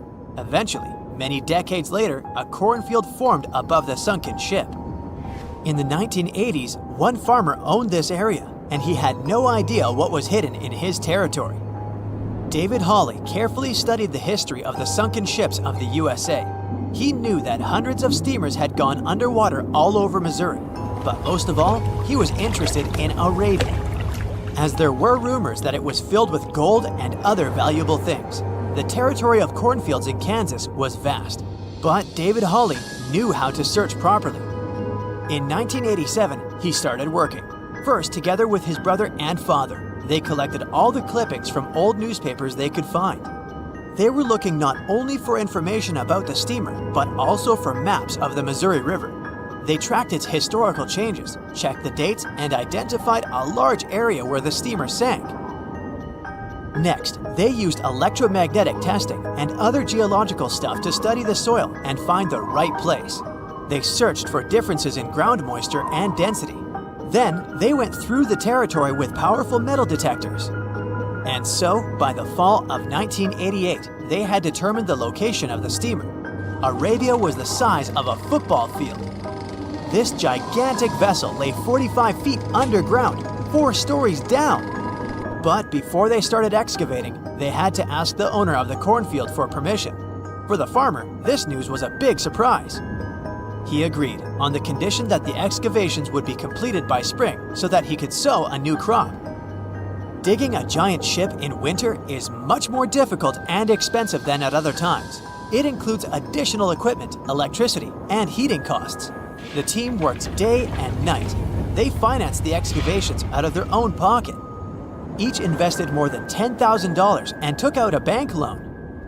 Finally, they noticed the first details of the ship. The shovels hit the huge engine boilers and the deck. The goal had been achieved. Most of the cargo lying inside the sunken ships is covered with rust, shells, mud, and is badly damaged. The contents of Arabia were in excellent condition, considering that the ship had sunk 130 years prior. Unfortunately, they didn't find the chests of gold. Still, they got several tons of other valuable cargo, household items of people who lived in the middle of the 19th century. It was a time capsule. The ship was carrying supplies for hundreds and thousands of people, and all these things were perfectly preserved. For example, they could clearly see the brand stamp Goodyear Rubber Company on one rubber shoe. The longer the excavations continued, the more things David and his team found. In the barrels, they found plates from the 19th century. They were intact and usable. Also, there were clean clothes, thousands of pairs of shoes, harpoons, frying pans, and umbrellas. The ship was carrying cargo to supply about 16 small towns. Yes, it's not gold, but such artifacts are also precious. The contents of the ship could be worth millions. However, the crew wasn't going to sell these things. They made a museum on the site of a former fruit market in Kansas City. If you go there, you will immediately feel like you're in a department store of the 19th century. There are thousands of items in good condition. Even the matches here are dry enough to light up. It took David many years to present the entire collection from the steamship. He values each of the items and doesn't want to sell them. Anyone can come here, pay for a ticket, and find themselves in the past. Who knows, maybe there's an old ship hidden in your backyard too. Geologists found an older vessel in the hot desert of Namibia in 2008. This ship sailed back in the days when pirates scared sailors on the seas, and now it's inside a dried-up lagoon. The ship sailed from Lisbon in 1533 and disappeared with the crew near a small diamond mining town. After almost 500 years, the hull had been badly damaged. Only the carcass of the ship remained, but the treasure hidden inside the vessel stayed intact. They carefully studied the boat for a long time, trying not to ruin anything. And then, 5 days later, they found a big old chest in the hold. Carefully opening it, they found gold coins there. Thus, the cost of the ship was estimated at about $10 million. The exact cause of the shipwreck is unknown, but experts believe the ship was destroyed by heavy cargo and bad weather. It went to the bottom of a lagoon that later became a desert. Some find an airplane in their backyard, others discover a ship, and one man found a passage to an ancient secret city in his house. This happened in Turkey in 1963. The owners of the building decided to make repairs. He went to his basement and knocked down the wall to turn this place into a living room. And so, behind one wall, he found a tunnel leading underground. The man thought it was some kind of a secret chamber. He went down there and realized it was something much more than that. It was an ancient city 18 floors deep. People built it in the years 780 to 1180 as a refuge from weather disasters and the invasion of enemies. This place also includes many underground tunnels that stretch for several miles in different directions. People could get to the town from different points using secret passages leading to these roads. The city can accommodate about 20,000 residents, livestock, and tons of food supplies. Archaeologists have also found a chapel, schools, stables, and public kitchens there. They said it was the most technologically advanced ship. They said it was unsinkable. And when it sank, they made a movie about it. These were the main reasons why the Titanic disaster became world famous. But unfortunately, this is not the only large-scale shipwreck. And sadly, there have been cases much worse than the tragedy of the Titanic. One of them occurred on April 27, 1865. The Sultana steamboat carried passengers and cargo daily between St. Louis and New Orleans. It was a pretty large wooden boat with 3 decks and was 260 feet long and 70 feet wide, almost twice the size of a basketball court. The ship could carry about 350 passengers, but on that unfortunate day, more than 2,000 people were on it. On April 23rd, She was making a routine voyage from New Orleans when it broke down. Something was wrong with the boiler, so the vessel docked in Vicksburg for repairs. At the port, the ship's captain, James Cass Mason, found out about an excellent opportunity to earn a lot of money. All he needed to do was to transfer a large group of former prisoners to the north. The captain agreed to do it, but the problem was that the boiler required a lot of time to repair. Mason was afraid that his competitors would take the job, so he decided to sail despite the malfunction the ship had. He patched up the holes in the boiler instead of a big repair and invited all the ex-prisoners on board. So, there was a broken boiler, an excess number of passengers, a lack of lifeboats, and not the best river conditions. Also, the captain refused to send the ex-prisoners to the hold, so they were all with ordinary passengers. There were strong chances for a shipwreck, but the greedy desire to earn more money was stronger. The Sultana went on a voyage and sailed up the river for 2 days. At this time, one of the biggest Mississippi floods in history began. The river overflowed its shores because of the flood, with the water level rising several feet. All the trees on the shore disappeared, and only the tops were sticking out of the water. The ship sailed opposite this powerful current, making the boiler work too hard. On the evening of April 26th, the Sultana arrived in Memphis, Tennessee, and they loaded even more, 120 tons of sugar and 200 passengers. She got incredibly heavy. Around midnight, the ship continued its dangerous journey. The captain sailed to barges to load a shipment of coal. At 1 a.m., the vessel left the barge. At 2 a.m., the broken boiler, unable to withstand the load, suddenly exploded. The Sultana was just 7 miles north of Memphis. Few people survived that day. The problem was that passengers trying to escape from the fire jumped into a cold river with a strong current. The Sultana disaster is considered the most tragic shipwreck in the history of the United States. The exact number of those who didn't survive is still unknown. According to various sources, this number was from 961 to 1,800 people. Don't be surprised that almost no one knows this story. There were many more survivors in the Titanic tragedy, and everybody heard about it. But the Sultana sank during one high-profile event. 12 days before the shipwreck, the country lost Abraham Lincoln. People hadn't yet recovered from this news, so no one paid much attention to the tragedy of the Sultana. Many catastrophes happened quite recently by historical standards. One of them occurred in 2002. The ferry La Jula was a Senegalese vessel. The ferry sailed twice a week, mainly along the coast of Dakar, carrying passengers who traded mango and palm oil. It made daily voyages and never faced severe problems, thanks to modern rescue equipment and good repair service. But one day, the ship's crew discovered a malfunction and sent the boat to port. For almost a year, La Jula was in a non-working condition, awaiting repairs. But it didn't get high-quality service. After poor maintenance, the ferry set off on its last voyage.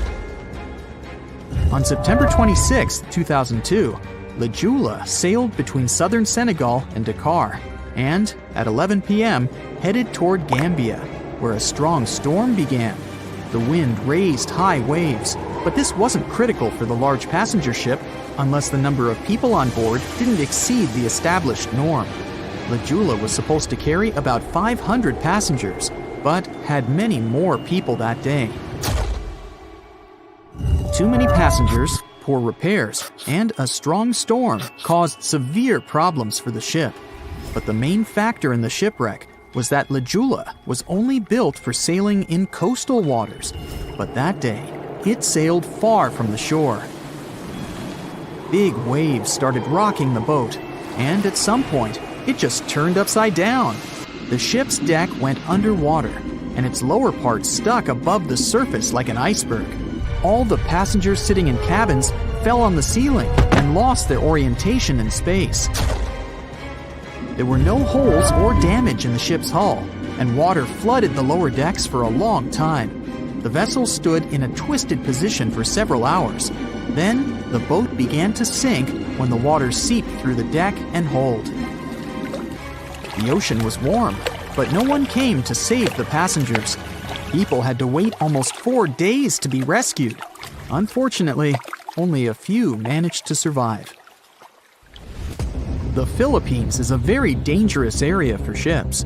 This place consists of several thousand islands and a vast area with shallow water.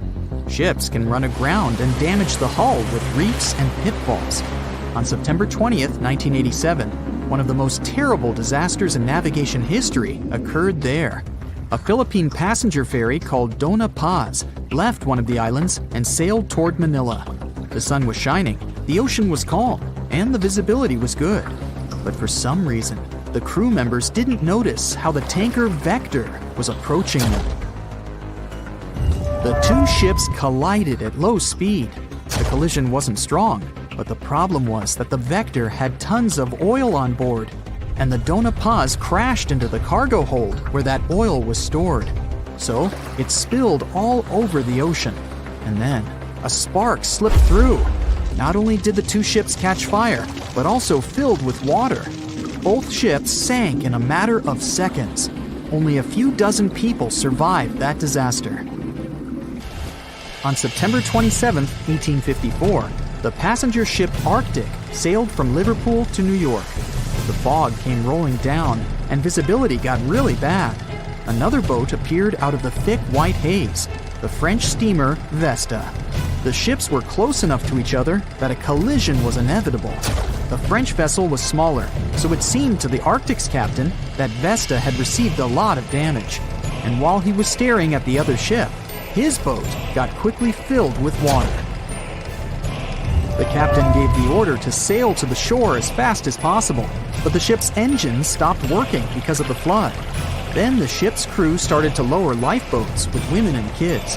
Still, when rescuers found lifeboats with people, it turned out that only 87 out of 400 people survived, 65 crew members and 22 passengers. Surprisingly, there were only grown men among them. The ship's captain survived by clinging to the wreckage. All newspapers wrote about this story as one of the most terrible and shameful tragedies in navigation history. The survivors were criticized because they didn't save women and kids, and the crew members were accused of violating the law, since the safety of passengers should be higher than the safety of sailors. But despite this, none of them were brought to responsibility.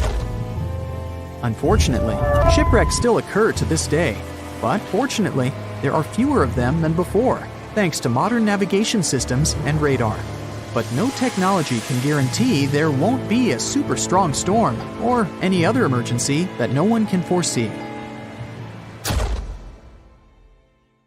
More than 25 million people boarded cruise ships globally back in 2017. It may not seem like a lot, but that's more than the total population of Belgium. It's a great vacation alternative with an added bonus. You can sample various different destinations for future time off in one single trip. If you've already booked a trip on a cruise ship, but you still have no idea what you should pack, start with some research on your specific cruise location. Either way, be sure to bring deck-friendly shoes that are low-heeled. Also, add a pair that's comfortable to walk on larger distances for the days spent ashore. Depending on the season, you might want to add a few swimsuits too. If you're on any type of medication, make sure you bring it with you in its original packaging. If you're a light packer, don't worry. Most cruise ships come equipped with laundry rooms. They're kind of pricey, especially if you want your garments to be washed, ironed, and folded for you. But it does save you the extra hassle of packing more clothes or washing them for yourself. It's really important that you check in with your credit card company before boarding a ship, more so if your itinerary includes one or more foreign countries. Your credit card might get frozen if there's any unusual activity on your account. Most of these companies have algorithms that get triggered once there are charges from different countries in rapid succession, which is exactly what you'll be doing on a cruise ship. Letting them know beforehand saves you the embarrassment of having your card declined at some fancy restaurant. To make sure you get the best room, before booking it, check out the ship's deck plan. It should be available on their website. If it's peace and tranquility you're looking for, don't go for the rooms directly above or below any of the ship's entertainment points. Also, if you have a history of getting seasick, try to skip the rooms that are available at the front of the ship. Rather, go for those located in the middle of the ship on a lower deck. You'll feel less movement. If it's your first time going on a cruise, you might be surprised to know that some cabin rooms don't have windows. Before making a reservation, make sure to check out all the amenities of the room you intend to book. Most cruise liners add a bunch of pictures from the common rooms on their reservation pages, and it might be a bit confusing as to what you're getting exactly for that specific price point. Also, some rooms on board are quite small too. If you don't like to sleep in small spaces, you might want to upgrade to a larger room, even if it's a bit pricier. You can always split the cost with a friend if they want to join you on the cruise. With the help of modern technology, even if a specific location doesn't have windows, it doesn't mean you can't watch the waves. How, you might ask? Fancier cruise ships feature a secret, added bonus. In the areas with no access to sunlight, specialists have built virtual balconies. These high-tech screens work by showing you what's going on outside in real time. They have an added benefit too. In case of bad weather, guests can still have a feel of the outdoors, without the wind or rain ruining their hair or their outfit. It may not be the real deal, but it still beats getting claustrophobic on board. Planning on going on a budget cruise? It might not be such a bad idea, especially if you're on the lookout for last-minute upgrades. You might even end up vacationing like a millionaire without having to spend money like one. These upgrades sometimes include things like a private balcony in your room, maybe some spa services, or even better prices for high-end meals. If they aren't all booked by the time people board the ship, they might be open for the rest of the passengers for way better prices than initially listed. There might be hidden freebies on board if you pay close attention. Things like complimentary pastries on board late in the morning or a late-night cup of tea on the house might be some of the things offered to guests. You only need to ask. You might want to check out what other tourists are doing. Some people with more experience cruising can offer pretty great tips and tricks. Don't be afraid to start a conversation if you see someone getting something for free.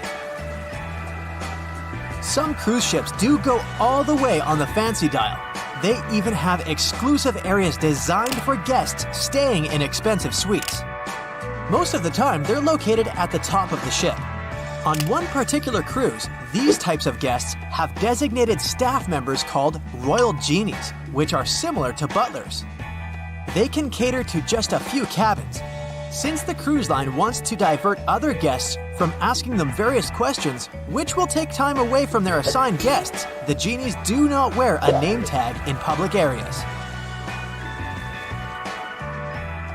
Most common areas of cruise ships do require travelers to follow a dress code, but if you do your research in advance, you might find that some areas are more relaxed when it comes to what people need to wear. Most cruise ships require people to adhere to smart attire, which means pants with a collared shirt for men, or blouses and skirts, dresses, or stylish pants for the ladies. As for the travel destinations, be sure to research the ports you're about to visit in advance. You'll know what to wear, what the weather will be, and if you need to pack anything else, like an umbrella or a beach towel. Stops on cruises only last for a few hours in most cases, so you'll want to get the most out of them. If that specific location includes museums or art galleries you want to add to your checklist, be sure to book in advance so you don't waste time waiting in lines. Some cruise ships even provide their guests with private tours of the ports they're about to visit. Do make sure to book them in advance if this is something you might be interested in, as the list gets pretty full quite fast. Independent tours are a bit more private. You can spend time with your tour guide and even ask more questions. Always remember to put your phone in airplane mode while on board. Most cruise ship horror stories involve cruising newbies that ended up paying thousands of dollars in cell phone charges while on ships, just because they forgot to turn it off. If you're the type of person that can't switch off their phone, Be sure to check with your cell phone provider before traveling internationally. Some can provide special plans for limited amounts of time without extra charges. You'll be free to chat, call, or browse YouTube videos without worrying you'll end up paying a fortune. Most cruise ships also provide you with complimentary Wi-Fi or Wi-Fi packages that can be purchased in advance, which are way more affordable. You can stick to communicating with your friends and family back home via FaceTime or Skype. People that have heard about the Titanic tragedy will always wonder what might happen if something goes wrong while on board. Let's take lifeboats, for instance. The Titanic had a mere 20 lifeboats on board, which were tragically not enough to fit all the passengers after the ship hit the iceberg. Some fancy cruise ships these days have an even lower number of lifeboats, anywhere from 15 to 18. Sounds strange? Well, not really, given the fact that each lifeboat can accommodate up to 370 people. Even the largest ships, which have an estimated capacity of 8,000 people if fully booked, including tourists and staff, are safe in case of an emergency.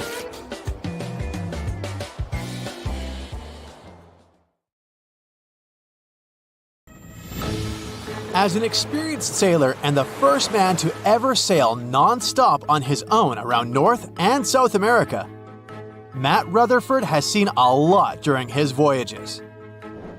But what he saw in 2013 while sailing through the waters of the Atlantic with his colleague surely stands out. Some 800 miles off the coast of Bermuda, not far away from the famous Bermuda Triangle, they noticed a boat that seemed to be moving by itself. The sails weren't up and the motor wasn't running. The sailors decided to check if there was someone who needed their help aboard, so they moved closer to the mysterious ship. Once they got there, things only got weirder, as they realized there wasn't a living soul aboard. Rutherford started filming to document their discovery. The boat looked so awfully abandoned that they expected to find some pretty scary things in there. But it didn't stop Rutherford from searching the vessel.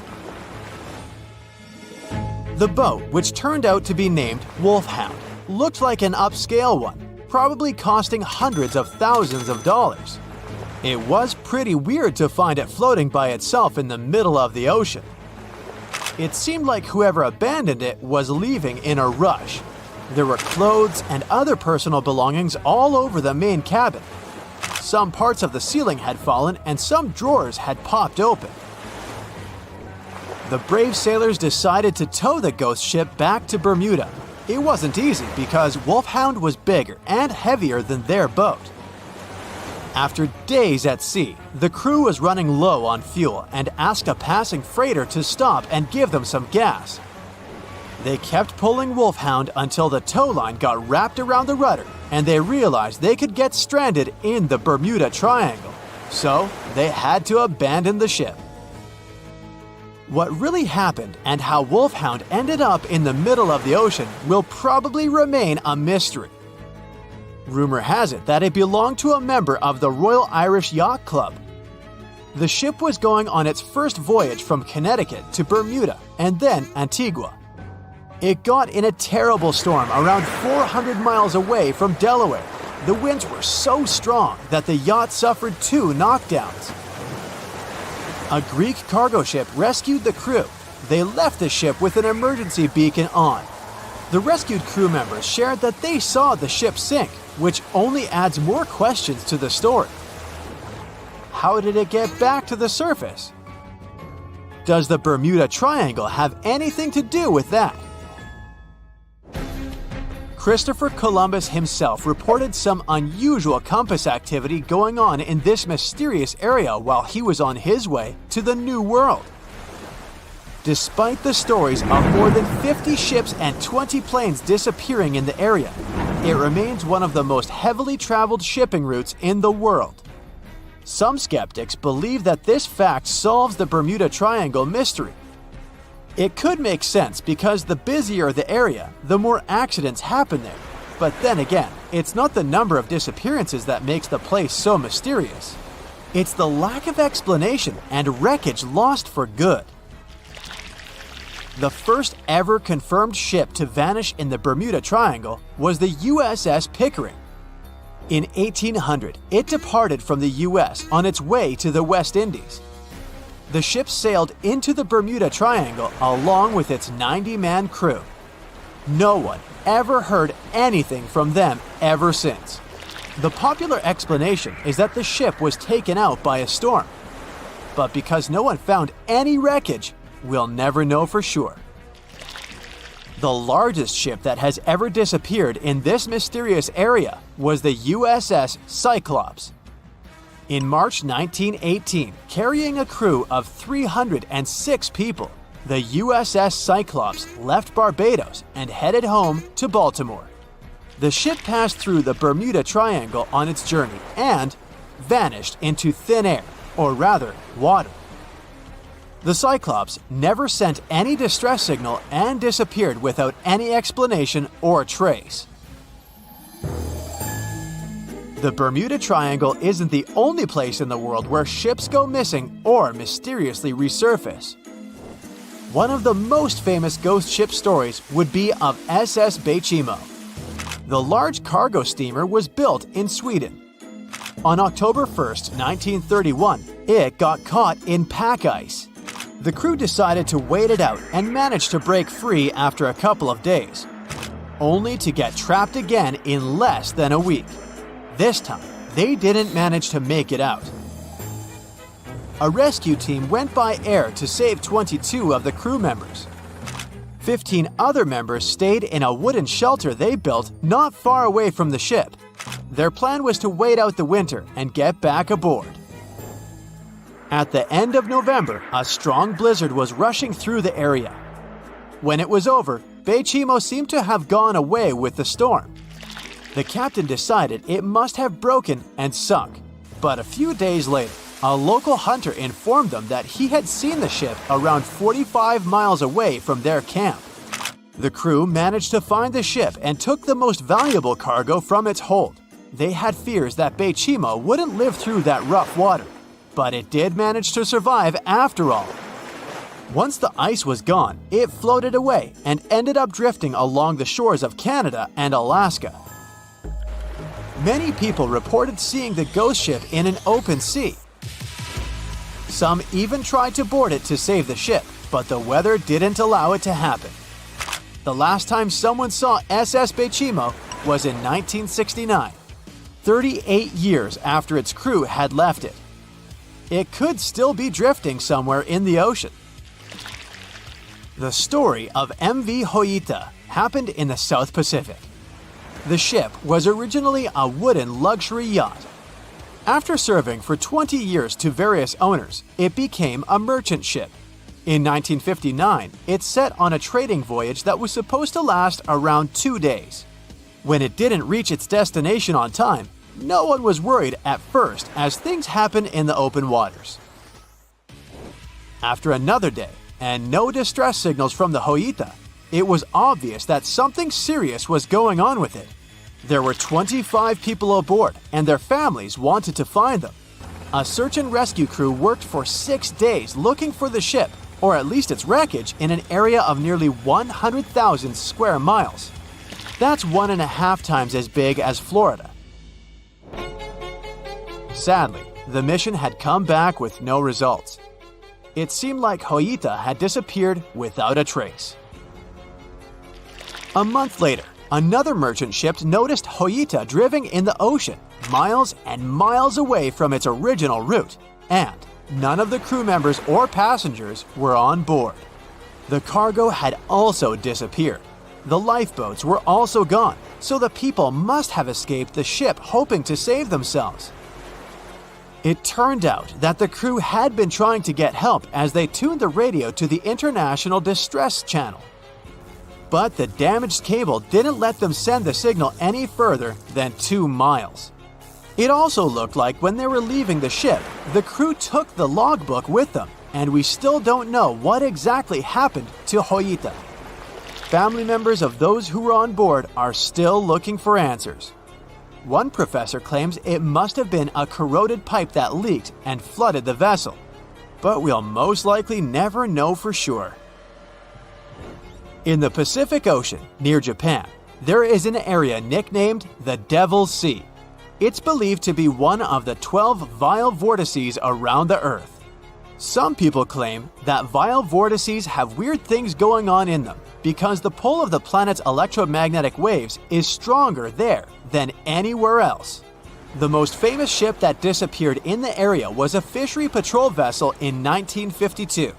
The ship went there to investigate the vessels that went missing previously and disappeared along with 31 crew members. Scientists who don't believe it was a mysterious disappearance blame the underwater volcano eruption for what happened.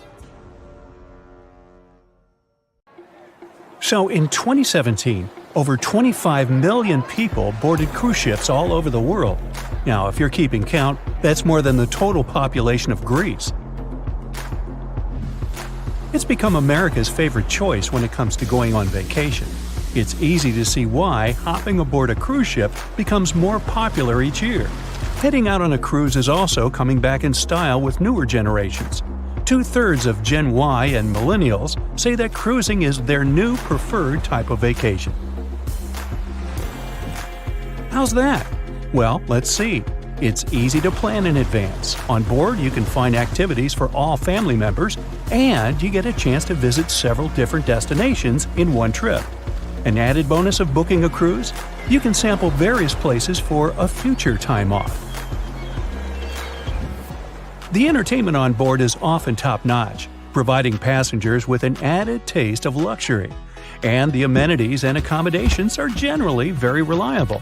Not to mention that it gives tourists that feeling of actually getting away from everything that people strive for while out of the office.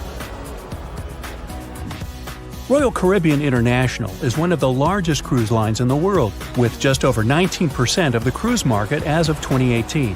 Its current fleet is divided into many different classes of ships, including the Voyager class, Radiance, and Quantum.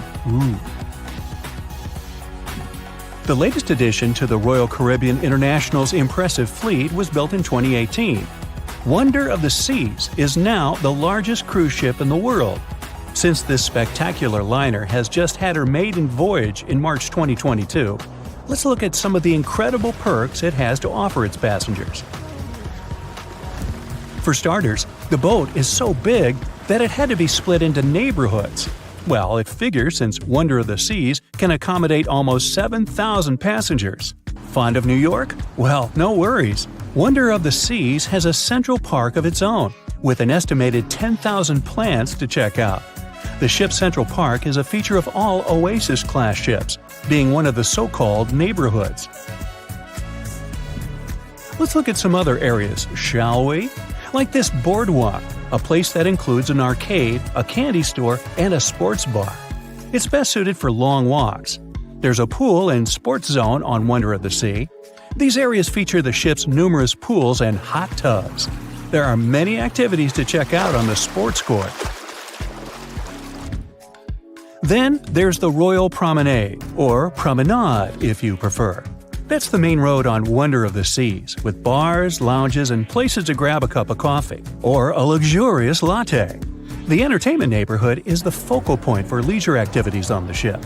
Here, guests can find a comedy club, an ice skating rink, and even a theater. The spa and fitness area is a tranquil zone with a huge array of treatments available. The fitness center is free of charge, by the way, so there's no excuse for guests to skip a leg day. An extra 8th zone was added to Wonder of the Seas. It's called the Suite Neighborhood. This is an exclusive area designed for guests staying in the suites. Oh, now I get it. It's located at the top of the ship. Guests here have designated staff members called Royal Genies. Yeah, if you rub a lamp in your suite, they appear. Nah, not really. The genies are similar to butlers. They can cater to just a few cabins. Of course, the cruise line wants to divert other guests from asking these crew members various questions and taking their time. That's why the genies don't wear name tags in public areas. As for its itinerary, Wonder of the Seas was initially supposed to be homeported in China. But Royal Caribbean decided to move the liner to the United States. In March 2022, the ship started its journey with 7-night Eastern and Western Caribbean itineraries. In May 2022, Wonder of the Seas is scheduled for a trip to Europe, with Western Mediterranean cruises from Barcelona and Rome planned for its guests. Passengers will also be able to visit Palma de Mallorca, Spain, and Capri, Italy. When the summer season is over, Wonder of the Seas is scheduled to return to Florida to offer year-round sailing starting November 2022. And by the way, there is no truth to the rumor that a special cruise only for highly allergic and hay fever sufferers will be called the Wonder of the Sneeze. Nope, not at all. Now, it's hard to imagine a ship so massive that can accommodate so many amenities on board. For example, the Titanic was the largest ship of its time, measuring 882 feet in length. And Wonder of the Seas is not only 1,188 feet long, it's also 36% taller and 34% wider. Speaking of lifeboats, which I am about to, Titanic had a mere 20 lifeboats on board, which was tragically not enough to fit all the passengers after the ship hit the iceberg. But Wonder of the Seas has an even smaller number of lifeboats, 18 to be precise. Sounds weird and dangerous? Well, not really, given that each of these lifeboats can accommodate up to 370 people. It means that all the passengers and crew members, an estimated 8,000 people if fully booked, are going to be safe in case of an emergency. If we could somehow have a race between the two ships, well, Titanic was in fact the faster ship out of the two, beating Wonder of the Seas by 1 knot per hour. Cruise ship passengers today are more interested in the experience rather than the speed of the boat itself.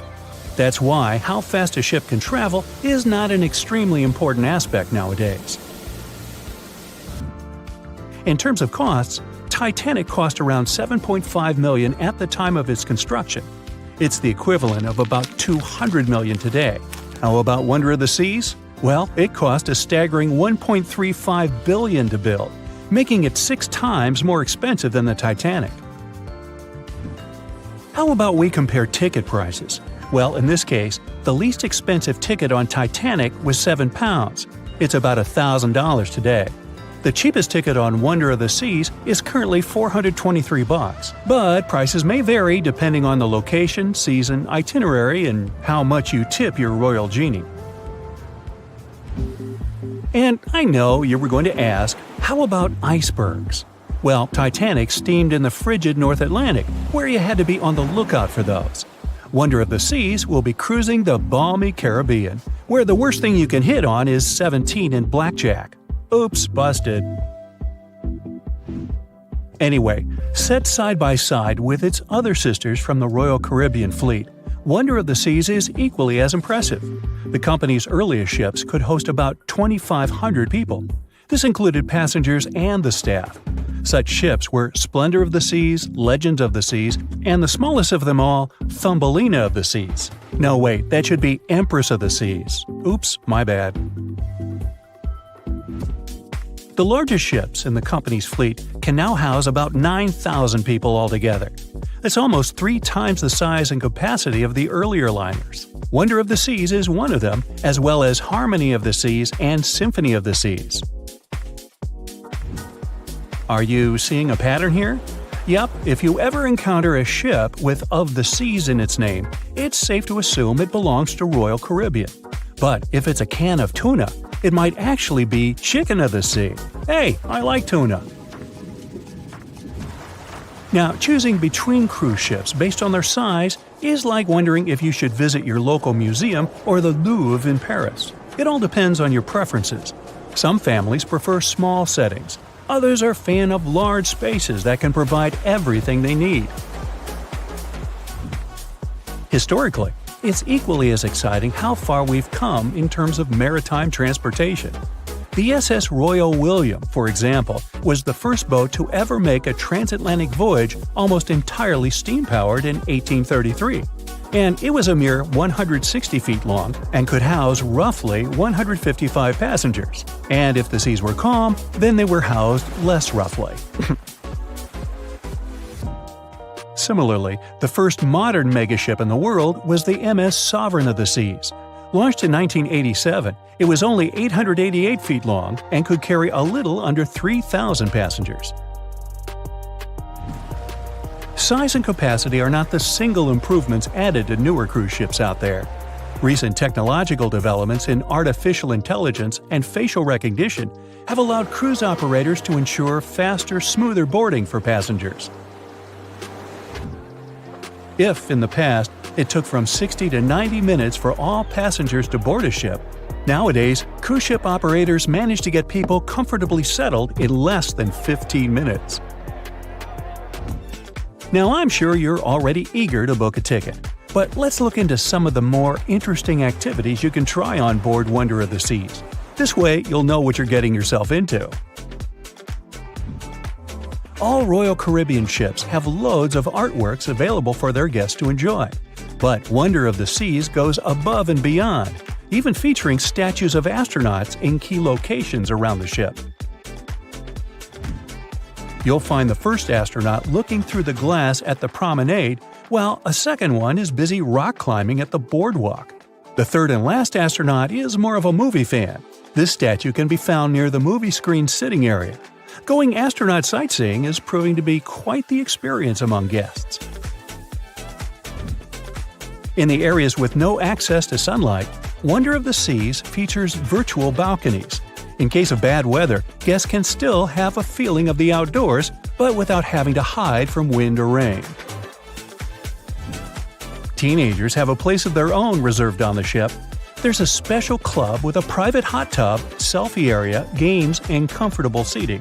The inside part of this club features a vending machine, an interesting collection of literature, and tables for foosball. Well, sign me up! The Bermuda Triangle is one of the most heavily traveled shipping routes in the world. Some skeptics believe that this fact solves the Bermuda Triangle mystery. Statistically, the busier the area, the higher the frequency of accidents and disappearances. While this makes sense, it's not the frequency of disappearances that's responsible for the mystery of the Bermuda Triangle. It's the lack of explanation or wreckage found. On his very first voyage to the New World in 1492, Christopher Columbus sailed through the Bermuda Triangle. Columbus reported that one night, when he was on the deck of the ship, he noticed a giant light appear in the distance, unlike anything he'd ever seen before. Columbus looked at his compass for direction, and it gave off erratic readings. You might have noticed that the Bermuda Triangle doesn't appear on any world map. This is because official institutions refuse to acknowledge that the area actually exists. No one exactly knows how many ships and planes have disappeared in the Bermuda Triangle. The rough estimate is 50 ships and 20 planes. Most of the time, the disappearances had no explanation and no wreckage has ever been left behind. When the TBF Avenger planes went missing, a massive search operation was conducted. Boats and planes searched the Bermuda Triangle for any signs of the aircraft. One of the boats searching was a PBM-5 Mariner airboat. The airboat took flight at 7:27 p.m. and called in a routine radio message 3 minutes later. Then, it was never heard from again.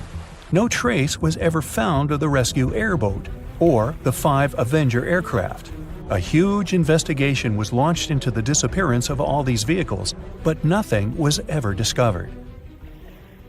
The Bermuda Triangle is home to some pretty intense and unexpected weather. Storms build up quickly and unexpectedly, then disappear soon after. If you blink, you might miss it. This could explain why few distress signals are issued. Pilots and sailors never saw the weather coming. A popular theory suggests that rogue waves are responsible for the many disappearances. Rogue waves are called extreme storm waves by scientists. They occur when different weather patterns take place at the same time and cause large unexpected waves that reach up to 100 feet tall. Witnesses say that the waves look like giant walls of water. These waves could explain why ships go down fast and without leaving any trace. Just off the coast of Japan, you'll find the Bermuda Triangle of the Pacific Ocean. They call it the Devil's Triangle. Between 1950 and 1954, 9 ships disappeared in this area without leaving a trace. The ship Kayo Maroon 5 was sent to investigate these unexplained disappearances when it also vanished. After this incident, the Japanese authorities labeled the area as a danger zone, and sailors were encouraged to avoid it. Some people blame all disasters on the extraterrestrial paranormal activity. Others suppose it's all about raging natural phenomena. Some scientists believe the cause of anomalies is the environmental changes. Also, there's a really high concentration of methane hydrates on the bottom of the ocean in the Pacific Bermuda area. This gas tends to set off, and when it happens, bubbles start forming on the surface of the water. These gas eruptions can interrupt the ability to float and can easily sink a ship. Because of this chemical reaction, there won't be even a trace left. Underwater volcanoes are said to be another possible explanation for the Japanese Dragon's Triangle. In fact, they can take down even small islands. Luckily, nobody lives there. It's a pretty common thing in this area that some of them disappear underwater and others appear out of the blue because of seismic activity. You'll never find the Dragon's Triangle on any official map of the world, so nobody's quite sure about how large it is in reality. In July 2015, 2 teenagers disappeared after setting sail off the coast of Florida. There's some mystery about what the 2 teens were really getting up to. They told their parents that they were just going to fish, but they told their friends that they were crossing to the Bahamas. Shortly after they left, a line of thunderstorms moved towards the area, and the boys were never heard from again. A massive search was conducted, but sadly, nothing was found. 1 year later, the pair's boat was found off the coast of Bermuda with a broken iPhone and some personal effects left inside. One of the most popular and bizarre theories trying to solve the Bermuda Triangle mystery comes from Charles Berlitz. He insists that the area is home to the lost city of Atlantis. The missing ships and planes and malfunctioning equipment, according to him, were all caused by rays of energy let out by the special energy crystals that power Atlantis. While this sounds silly, Berlitz's theory was convincing enough that over 20 million people bought his book worldwide. Previously, the compass wouldn't work well in the Bermuda Triangle since the lines of the 2 poles coincided here, true north and magnetic north. But if you fall into this line, your compass will behave strangely. But the magnetic north is constantly shifting, and now it's far beyond the triangle. No legend says pirates of the last centuries operate in the Bermuda Triangle, or that the Flying Dutchman makes other ships disappear. A popular theory is that ships travel to the distant past or future through a time portal in the Bermuda Triangle. Fortunately, these are all myths. Just imagine hundreds of giant tentacles reaching out to a group of ships sailing through the Bermuda Triangle. In the past centuries, they could easily sink an entire fleet, since the ships were made of wood and were lighter. Squids wrapped decks with their strong tentacles, made holes in the ship's hulls with their sharp beaks. Toothy suction cups could break the masts and tear the sails. The water was filling the holds and slowly rising to the deck. The ship sank in a matter of minutes. Survivors reached the shore and told everyone about huge monsters. This is how the legends of the Kraken appeared. Fortunately, now people have sonars and equipment for monitoring the sea space. They say the main reason why this place is so enigmatic must be the magnetic fields that form this ominous triangle. Ocean floor is made of rocks containing a lot of magnetite. It's more like iron. Magnetic fields react to the high concentration of magnetite on the ocean floor, which may start a sort of conflict between the two. It can often lead to various weather anomalies and, as a result, navigation issues. And naturally, any changes in the ocean floor or the Earth's magnetic fields influence the Bermuda Triangle a lot. Magnetic fields tend to shift their position, so do tectonic plates and even the continents, even though we never notice it. The skies are usually very clear there, but back in 1883, some people witnessed abnormal things in the area. Some claim to have seen large blocks of ice falling from the skies, and the crew even managed to save one as hard proof. Seems like the Bermuda Triangle has an alternate not only on Earth, but even in space. Spacecraft usually don't disappear into thin air though, like there's no air. This anomalous area is really large and stretches right above the South Atlantic. It occupies the area from Chile to Zimbabwe, and sits right at the point where Van Allen radiation belts are the closest to the surface of our planet. The Earth has two such belts, which come in handy trapping the particles that shoot in from the Sun. They do a great job protecting the Earth from radiation. The magnetic field there is lower, so it allows the Earth's radiation belt to come closer to the surface. Whenever a satellite passes by, it will be exposed to radiation, which might lead to serious damage. So, no satellite can take pictures of it. The South Atlantic anomaly is part of the Earth where natural radiation just flows out of control. Still, there is little evidence that all these triangles are really dangerous. Many believe the Bermuda Triangle itself has been proven time and again to be nothing but a work of fiction. In fact, some shipwrecks, such as the Ellen Austin, gained popularity in the middle of the 20th century, while nobody even thought of drawing a triangle in the Bermuda area before that. The mystery was popularized by science fiction writers and became a common myth, while no serious research proved it any more dangerous than other parts of the world's ocean. So, the crew of the Ellen Austin back in 1881 weren't even aware of the Bermuda Triangle back then, let alone afraid of it. What do you think?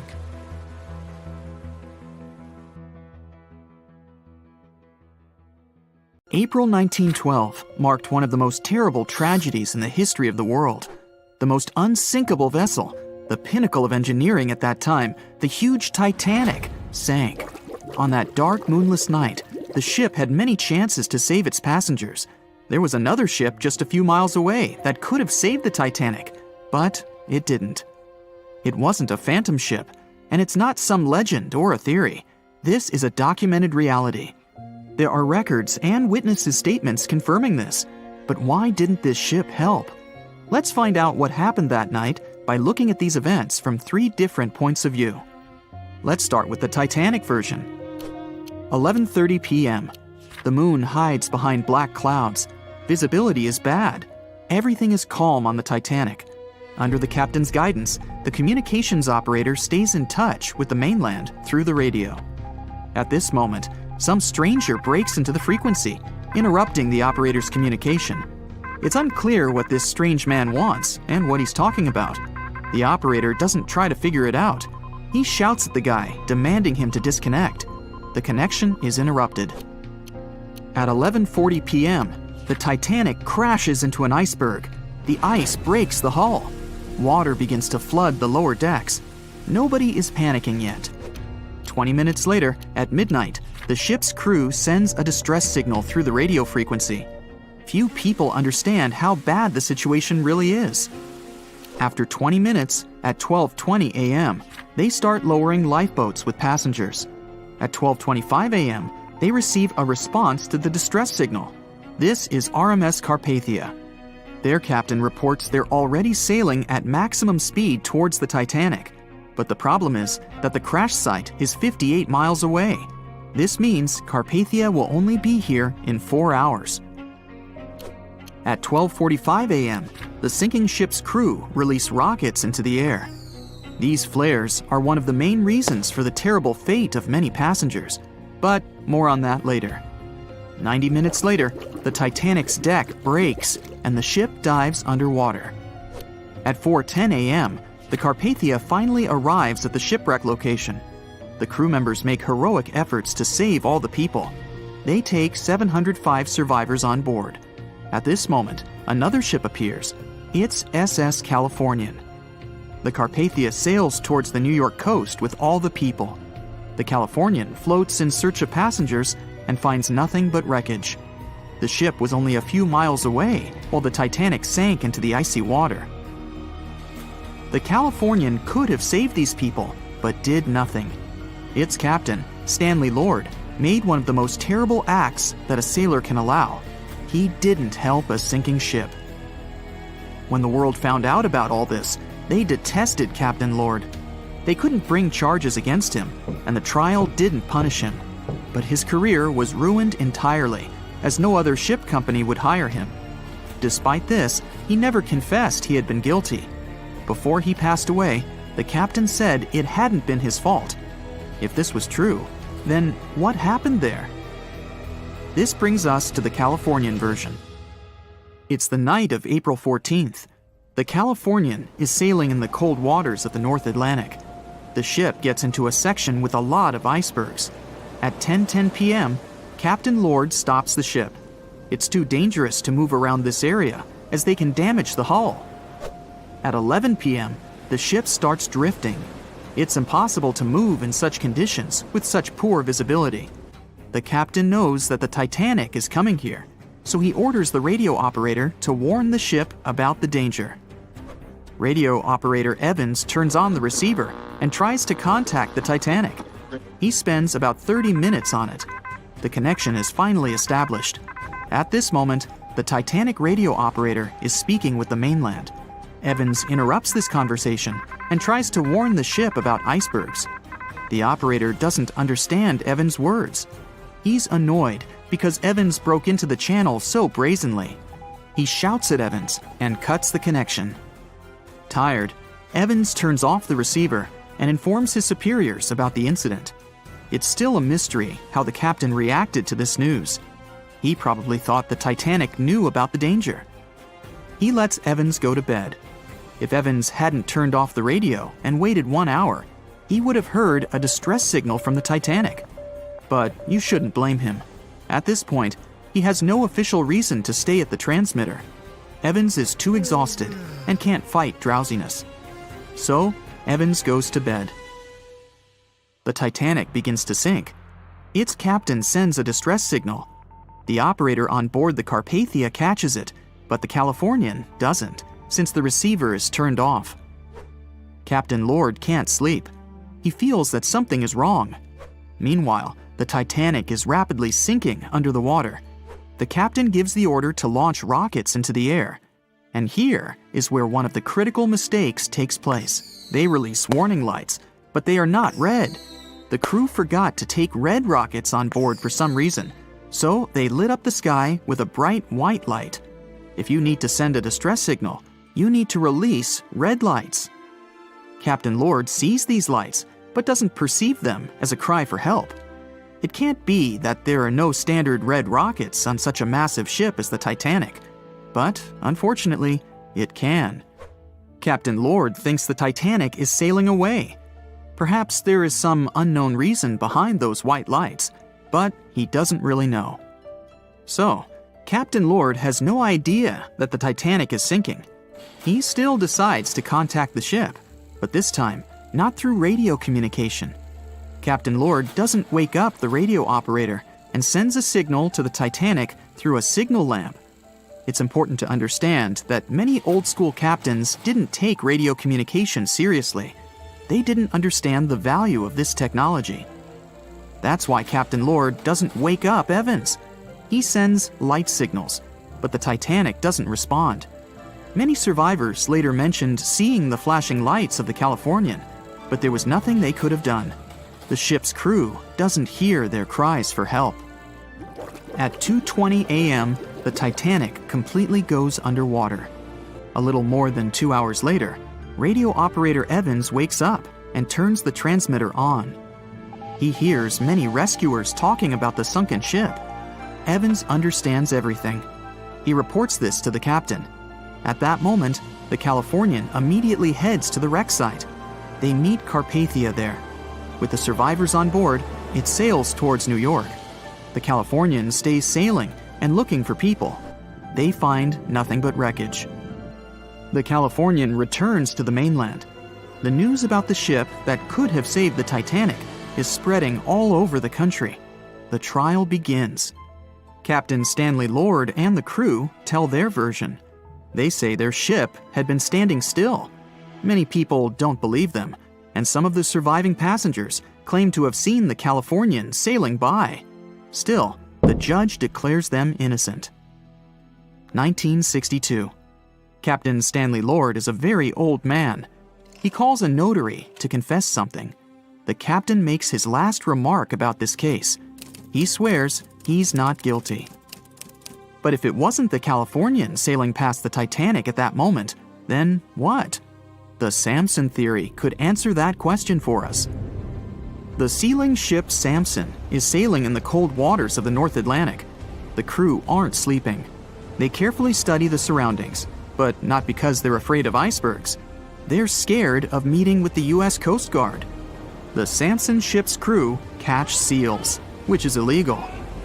At 12:45 a.m., Sampson's captain sees white signal rockets. The team is sure it's the Coast Guard. They turn off the lights and sail away. It's dark, so they don't notice the sinking Titanic. They return to the coast of Iceland and hear about the disaster. They realize they have abandoned the drowning passengers. The nephew of one of Sampson's crew members reads about this story in his uncle's diary. The nephew asks for permission to publish these recordings. All the people realize that Captain Lord wasn't guilty, but unfortunately, he didn't live to see this moment. Actually, it's still unknown who is guilty in this story. 2 ships were nearby the Titanic. Their captains were adequate people. They would have helped save all the passengers. Their fault was that they couldn't understand what the Titanic wanted on that dark night. Someone forgot to put red flares in the box. This small but fatal detail was one of the leading causes of the tragedy. It has recently become a popular location for many tourists looking for the perfect place to get away from it all. If you're lucky enough to catch a sunny day here, it's like no other, I can assure you. Chances are, you'll end up having loads of foggy days, but let's be honest, they have a special allure of their own. This enchanting smile-shaped island is called Sable Island. It's located 190 miles from mainland Nova Scotia. It wasn't accessible to the general public until 2013. That's when it was added to the list of National Parks of Canada. You can get here either by plane or by water. But what's so enchanting about this place anyway? There must be something since the yearly tourist count is growing every year. Firstly, there's a spectacular number of wild horses here. There are between 200 and 500 horses roaming free all over the island. There's also a large population of gray seals. The place is also the only breeding location of a rare bird species called the Ipswich sparrow. If you're already considering a trip here, there are some things you need to know first. Remember that fog I mentioned earlier? Well, it turns out that Sable Island is the foggiest place in the Canadian Maritimes. I'm talking about approximately 127 foggy days each year. During such days, Sable Island literally disappears underneath a thick layer of fog.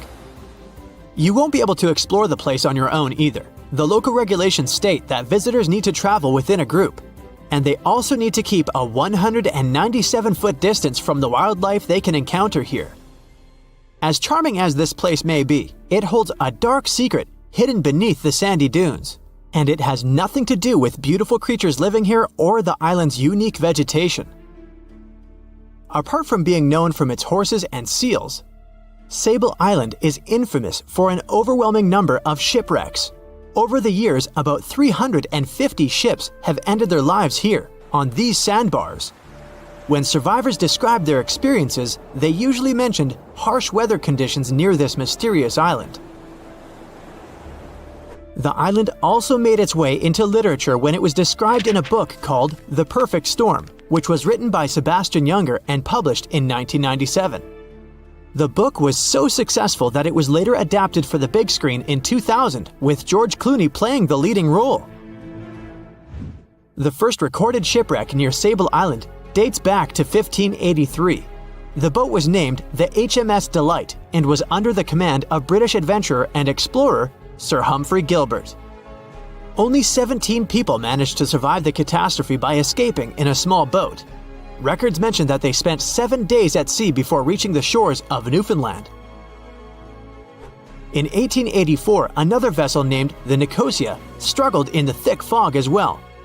The ship was completely destroyed, but fortunately, all 18 crew members managed to survive. The captain's son was almost lost at sea when a lifeboat capsized when he was climbing into it. He somehow managed to stay underneath the lifeboat, which was completely submerged. When this lifeboat righted, he eventually emerged from the water and was rescued for the second time. The years between 1947 and 1999 were relatively quiet on the island. In 1999, though, a yacht called the Merrimack ran aground near the shore of the island at about 2 a.m. on July 27th. The 40-foot fiberglass boat had a crew of only 3 people. Natural gas exploration workers, who were luckily not far away, rescued them. The crew managed to fly safely to Halifax the next day. The owner of the Merrimack tried to recover his boat by hiring local fishermen. Unfortunately, this operation was unsuccessful, since only the fittings of the yacht were eventually saved. It took no more than 6 weeks for the sand and waves to crush and completely break up the hull of the Merrimack. So what is it about this place that's so dangerous for boats? Does it have anything to do with the weather? Or maybe there's other forces at play? The explanation turns out to be a bit more complex, and it wasn't easy to figure out, at least not way back in the 1500s. First of all, the island is located close to one of the world's richest fishing grounds. Since it's also near one of the major shipping routes between Europe and North America, hundreds of vessels sail past it each year. The likelihood of shipwreck increases when there are so many boats roaming around the area. Sable Island is also in the way of most of the storms that move up the Atlantic coast of North America. It's no surprise that boats often get hurtled straight onto the shores of this island. The weather has a lot to do with it too. During the summer season, the warm air from the Gulf Stream creates a dense fog as it merges with the cool air by the Labrador Current that passes by the island. Other currents don't help the matter. Sable Island is next to the meeting point of 3 major ocean currents: the Gulf Stream, the Labrador Current, and the Belle Isle Current. Since the 1950s, radars and other modern navigation tools have been used on commercial vessels as well. Up until then, the sextant was the main instrument used to figure out a ship's location. It doesn't mean that sextants weren't accurate, but this instrument couldn't work properly without a clear view of the sun or stars, which means it didn't help much in dense fog, such as the one surrounding Sable Island, or when it was cloudy. Often during bad weather, the captain of a ship navigated, relying on their experiences and intuition based on the ship's speed and direction. That's why most of the survivors in shipwrecks near Sable Island said that the captain had simply miscalculated the ship's position, crashing into Sable Island by accident. This dusty, sandy land is as unfriendly to ships as it is to trees. There's reportedly a single tree on the whole island, and it looks a lot more like a bush. It's actually a pine tree. And since the famous island horses don't see it as much of a food source, it somehow managed to survive. Reports say that the tree was planted back in the 1950s. Local authorities were trying to grow a forest on the island to make it a bit more welcoming. They've planted tens of thousands of trees over the years, more than 69,000 evergreens, 600 fruit trees, and about 55 pounds of pine seeds, along with other plants which could survive the conditions on the island. But they were no match for the extreme weather and sandy soil. Out of all those plants, just one pine tree is still alive. Thanks to its resistance, it has even become a symbol of Sable Island. Interestingly, for around 40 years, the island also had just one inhabitant. Can you imagine that? One person living on a remote island for so many decades? It's the story of a woman called Zoe Lucas. She chose to surround herself with the only residents on the island: the horses, the gray seals, and the many species of birds. An esteemed naturalist, she mentioned in an interview she gave back in 2017 that she was used to living on the island and that she never got lonely. To survive here, she had to put together an essentials kit. It included a notebook to take notes and a pair of binoculars to study the wildlife. You can safely assume she wasn't scared of the intimidating surroundings, since she decided to eventually call this place home. At first, Zoe wanted to set up camp on one end of the island, near some abandoned buildings. But eventually, she settled in a wooden house near a bunch of sand dunes. A Canadian institution called the Meteorological Service of Canada put together the simple construction back in the 1940s. Parks Canada operates the building these days. Zoe's work included gathering as much data on the local horse population as possible. It could help scientists better understand how they managed to adapt to the unfriendly environment. She also helped gather the debris that made it to the shore to help track pollution levels. Among all the rubbish that she collected, there was a refrigerator and a crate full of fresh peppers. Some other specialists eventually started working rotating shifts on Sable Island to offer the brave woman a little bit of company now and then. The sea, this unrelenting water beast, has been defying all attempts to tame it for centuries. Many ships driven by the wind have gone through the harshest parts of the world. Some have survived the struggle with the sea, and many have come off second best. It's the year 1834. A ship called the Pilgrim is setting a course to sail from California to Boston. The journey will venture around South America and then past Cape Horn of Chile. Richard signs up as a merchant seaman aboard the Pilgrim. This is his first voyage at sea. The crew tells Richard stories of the Drake Passage off Cape Horn, a route that's legendary for its dangers. Countless ships and sailors have disappeared in those waters. Since Cape Horn's discovery in 1526, it's quickly become known to all those that have sailed around it as the ultimate test of any mariner's skill and of any ship's strength. Those that have survived the journey call Cape Horn a sailor's nightmare.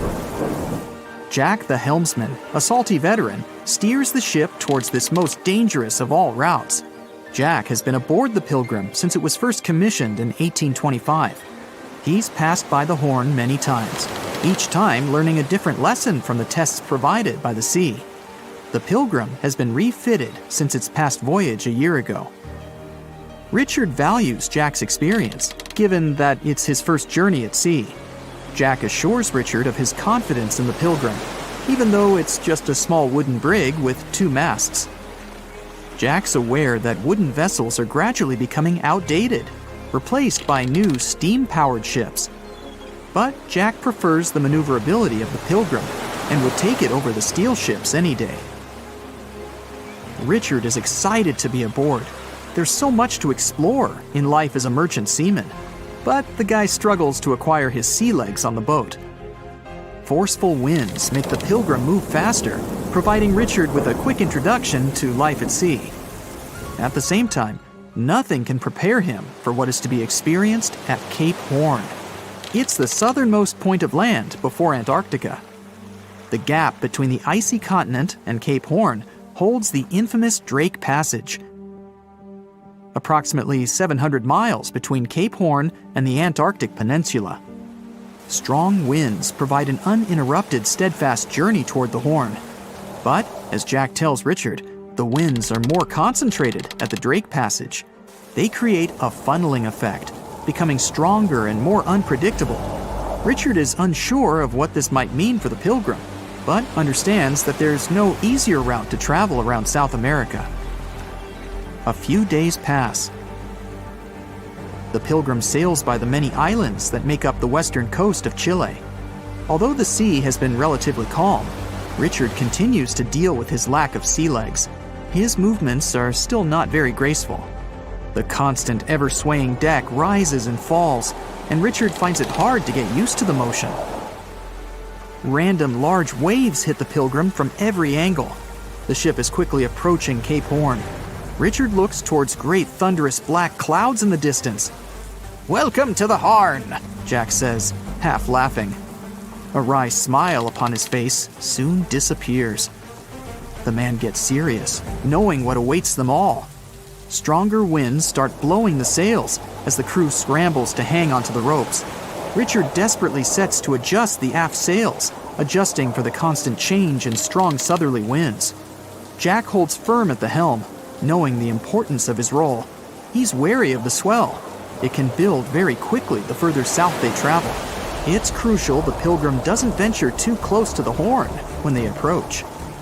The great darkness that was in the distance is now all around them, filling the sky in every direction. Blackened clouds throw rain and hail down at the crew as they try to resist the enraged weather. Jack is directed by the captain at the helm, changing the direction of the vessel. The temperature has dropped significantly. Barely keeping the water from his eyes, he turns toward the port side bow to provide his face a brief break from the torment of the wind. Looking out into the distance, the man sees the Horn standing alone, surrounded by mist. It's a haunting sight.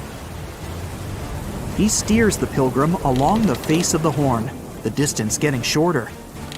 The waves shrink in height since the depths become shallower. But these waves are much steeper, and their angle can cause more damage to the wooden vessel. Jack's unsure how much of these waves the Pilgrim can take before the hull is breached. Richard, still posted at the aft sails, watches the water and icebergs floating by. He's unsure how large they actually are, since they're mostly hidden underwater. But he knows to alert Jack if any get too close. Just one iceberg hitting the Pilgrim will be all that the hull can withstand. Dutifully, he watches over the side and into the distance. Icebergs aren't the only thing to look out for. Rogue waves are common in these seas as well. The connecting Antarctic and Pacific Oceans, mixed with stormy weather, form waves together. This creates much larger rogue waves. Such waves have been known to reach up to 100 feet tall.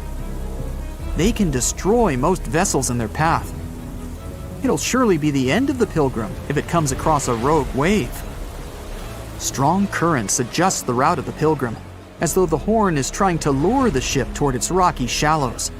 Slowly, they are getting pulled closer toward the Horn. Jack is fighting the current at the helm. Spinning the wheel, he strains his body as much as he can. Grunting, he plunges the wheel from the port side to starboard and back again. The captain keeps yelling directions. To a novice, they're extremely confusing. But Jack, a hardened veteran, continues to interpret the directions with ease, steering to readjust their course away from the Horn. The captain orders Richard to assess the hull below the decks. With the level of pounding the Drake Passage has provided so far, it's surely harmed the ship in some way. Richard runs to the deck as another sailor yells something at him, but the noise of the sea makes it difficult to hear. A wave hits the side, flowing onto the deck. Richard manages to hang on to the mast before he's almost swept overboard. The entire front deck seems to be underwater. Hanging on as the water rolls off the sides of the ship and waiting for it to clear, Richard watches the Horn slowly go past. Still, it beckons toward the Pilgrim, as though asking for its dues from the crew. The currents are still pulling the ship, while the storm is raging on, with no end of the struggle in sight. The storm is growing ever larger and fiercer. Richard gathers himself to head below and assess the damage. After a slow descent to the lower decks, Richard can finally look over the hull from the ship's quarters. There's no damage from what he can gather. But he's shocked by the depth of the water inside. It's now at waist depth. Cups, amongst other things, float in the water. Even inside the ship, the guy can't escape the waves. Unable to make sense of it all, he stands frozen, listening to the almighty power of Mother Nature outside. The sea roars even more wildly, waves constantly thudding against the hull. It sounds like a somber drumbeat, a slow countdown to the demise of the Pilgrim.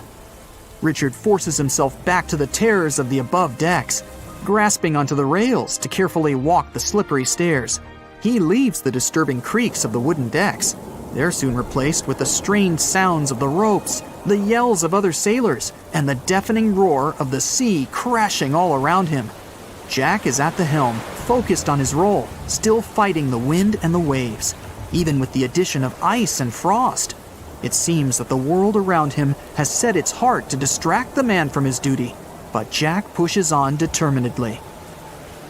For 9 days, the Pilgrim fights the constant changes in stormy weather, facing all kinds of obstacles, but the ship manages to make it through.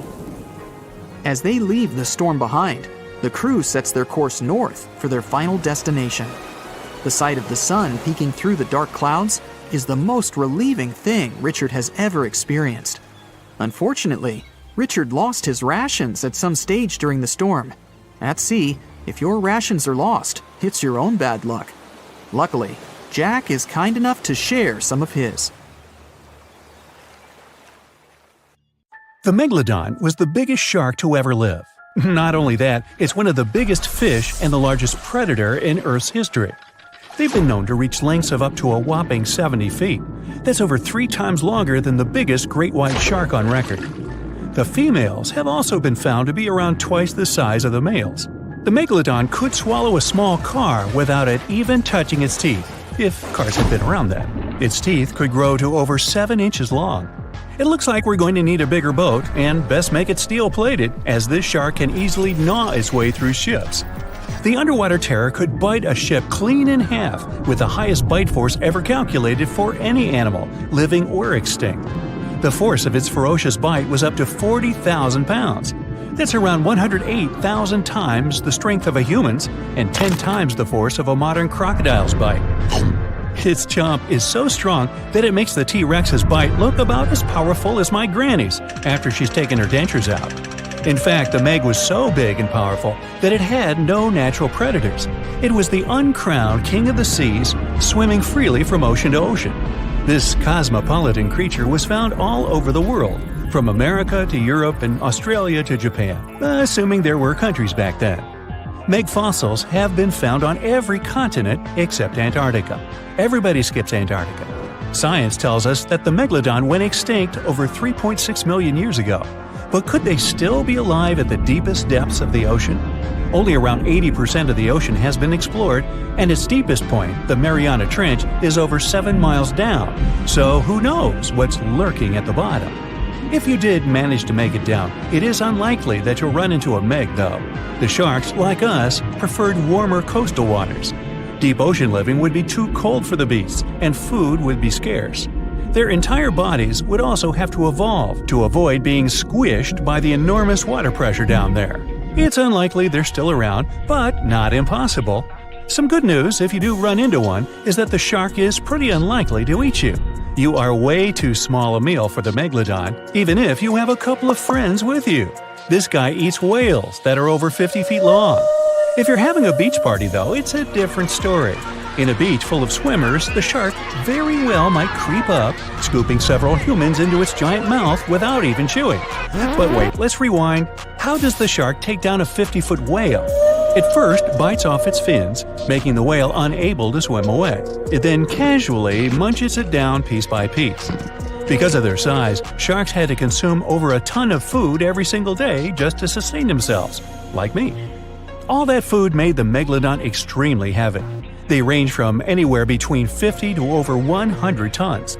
For context, that's around the same as 7 to 16 adult male African elephants. To fit all this food in, their jaws had to open pretty wide. A Megalodon's jaw could span 9 by 11 feet wide. That's easily big enough to swallow 2 adult humans side by side. The fearsome name Megalodon comes from 2 Greek words, mega meaning big and odont meaning tooth. So combined, they mean what? Big tooth. And it certainly lives up to its name. Just one of its chompers is the same size as a human head. It had 276 humongous teeth in total across 5 terrifying rows. In all of history, only a couple of saber-toothed cats and the T-Rex had consistently bigger teeth. Now that's a showdown I'd like to watch. The Megalodon vanished millions of years ago, leaving only huge teeth to be found by modern archaeologists. They literally disappeared with very few traces left. Scientists believe that, over time, sea levels dropped and the ocean temperatures went down rapidly. Over a third of all marine life was wiped out as the oceans cooled, and a number of animals at the bottom of the food chain plummeted. This had a catastrophic effect on the hungry predators at the top. Sorry guys. It became way too cold for these sun-loving sharks too, which made it difficult for them to reproduce since they gave birth in warm waters. The Megalodon is usually described as a sort of giant great white shark, but this is just a common myth. In fact, the ancestors of today's great white existed at the same time as the Meg. But they weren't best buddies, and were even in competition with each other. The great white shark was a better hunter, using its smaller size and agility to snap up the Meg's prey quickly. They were also known to eat Meg pups, who were only half their size. This didn't help the whole extinction thing. Even infant Megalodons were huge, coming in at just under 7 feet. While a great white was no match for an adult Meg in a head-to-head fight, they sure weren't scared of stealing their food. This only left the bigger fish and whales for the Meg, but its food supplies began to run out as the whales swam to the cooler new seas. The whales adapted to prefer the colder temperatures, leaving our friend the Meg behind. The Megalodons either starved or were frozen into extinction by the Ice Age. Rather than a great white, the Megalodon is more like a modern bull shark. It had a short snout, flat lower jaw, and huge pectoral fins to support its massive weight and size. As scary as they are, these sharks were actually caring family guys. Several Megalodon nursery areas have been discovered in Florida, Maryland, and Panama. They gave birth to their young in shallow water environments. We know this from discovering loads of tiny Megalodon teeth found in these areas. Gee, I wonder if they had nannies too. But how come there are so many Megalodon teeth out there for us to analyze? Well, due to their messy, aggressive eating habits, sharks regularly lose their teeth. They lose a set of teeth every 1 to 2 weeks. That's 40,000 teeth in a lifetime. They must rake in a fortune from the tooth fairy. Because of this, their teeth were continuously raining down to the ocean floor. Luckily for us, they're also the hardest part of a shark skeleton, which is why so many teeth have survived and become fossilized. It's fair to say that the first discoveries of the Meg's teeth confused people. Early discoverers thought the Meg's teeth were petrified tongues of ancient serpent creatures. They even used to call them tongue stones. It's also a common myth that the Megalodon was around at the same time as the dinosaurs, although this would have been pretty cool. The dinosaurs were wiped out around 66 million years ago, but the Megalodons came much later. The oldest Meg fossil is only around 23 million years old, but it's tricky to pinpoint the exact date. After all, calendars weren't invented yet. They became extinct way before humans even evolved. The earliest Homo sapiens, which is a fancy name for the first humans, emerged about 2.5 million years ago. But what if the Megalodon shark didn't go extinct? Whale populations have dropped drastically since these guys were last around, so there'd be way fewer whales for them to chomp down on. Whales have also gotten a lot smarter and learned new defensive moves, making them way harder to take down. It's estimated that they ate around 12 tons of food each day. If they were still around and eating that much, they'd be forced to eat smaller fish, and there'd be barely enough big fish for us humans to survive on. The naughty Megalodons would also be able to track fishing boats and steal the fish that they worked hard to collect. It's safe to say we'd see a lot less fish in the aisles of your neighborhood supermarket. As our ocean temperatures are heating up again, the sharks would also thrive and reproduce faster than ever. There'd be more and more of these giant eating machines in the water, reducing our fish supply even more. It would also cause massive problems for cargo ships and cruising vessels. Imagine coming into contact with one of these bad boys while you're sunbathing on the deck. Even beachgoers would be hard hit. Megalodons give birth in shallow waters, so many of our favorite beaches would quickly become dangerous shark nursing grounds. Hey, where did that beach volleyball game go? They were playing just a moment ago. Giant container ships are responsible for much of the global trade. Thanks to them, you receive your orders from overseas, sooner or later. But they do have a problem just like any mechanical vessel. They tend to break down. That's where these little bad boys come in. Tugboats are meant to help any stranded vessel that either lost power or sustained any technical or physical damage. Besides being salvage vessels, tugboats also help guide ships when they dock. Since these ships are massive, underline, they require little tugboats to survey the surroundings and help them navigate to dock properly. They also serve as firefighting boats in case a fire breaks loose in the ship.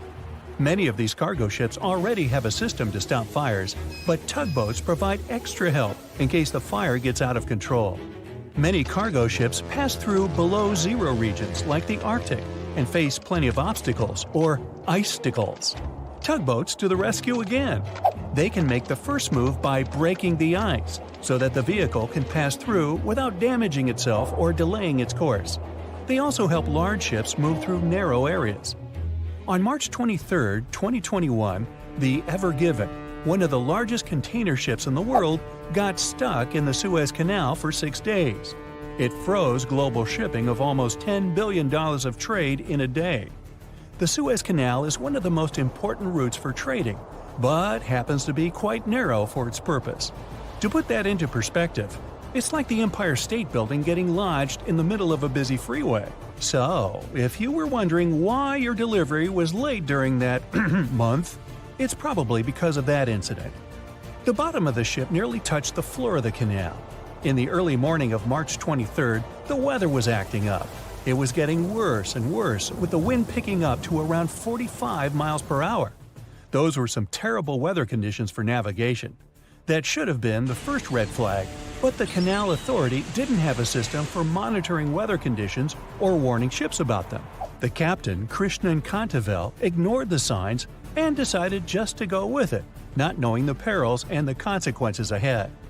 The Egyptian pilots that were assisting with the navigation failed to provide proper instructions. As a result, the ship became jammed diagonally, essentially blocking the whole canal. The canal authorities didn't provide tugboats for some reason, which is why it was stuck for 6 days. Things were so bad, they had to bring excavation diggers to remove some land for the ship to properly turn back to normal. So, these little tuggers are really important for world trading to work.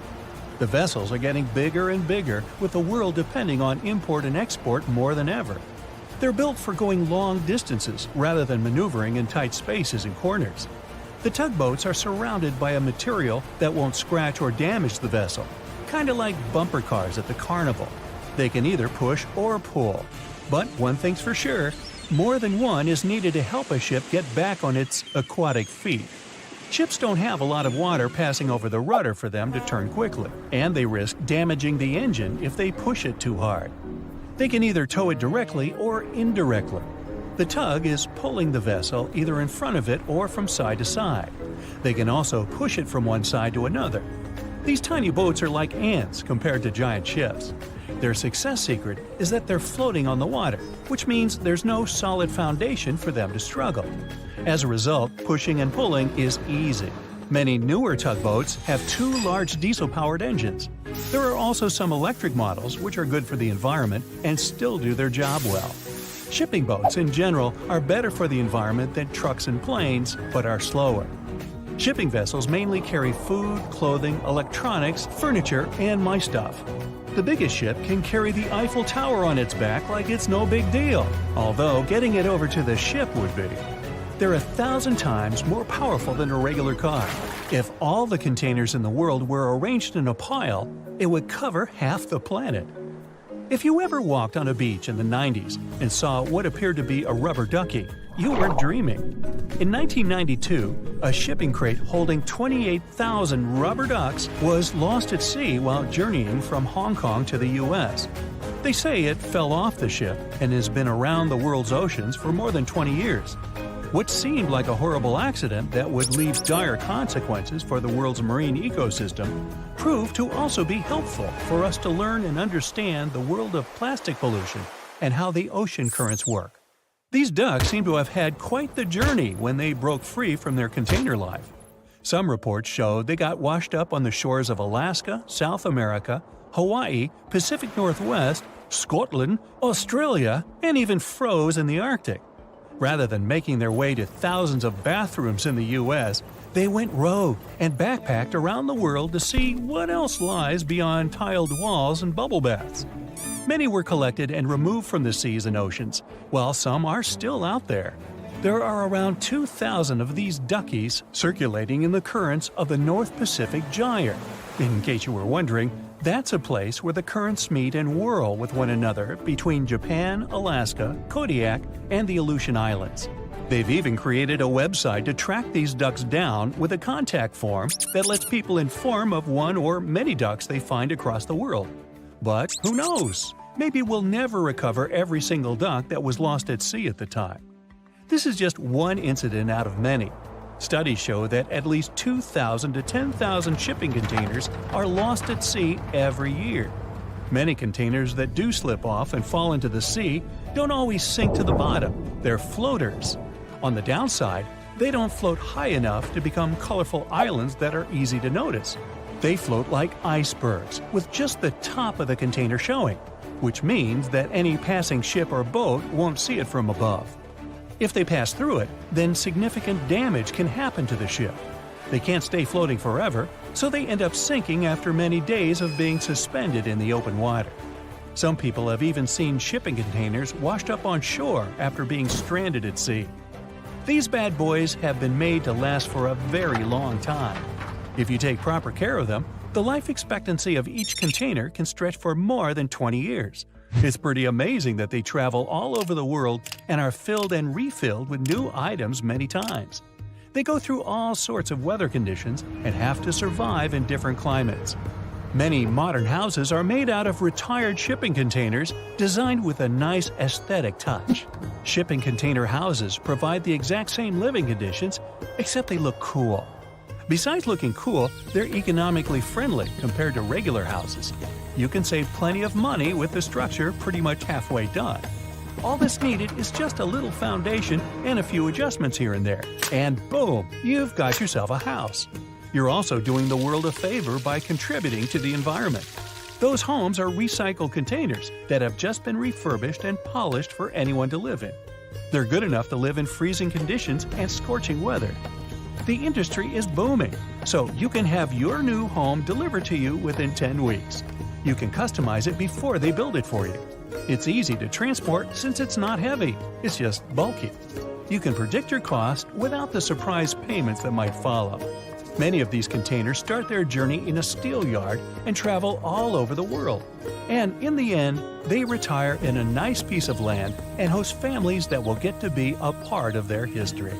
Wow, I can hardly contain myself. Ships and planes disappearing without a trace.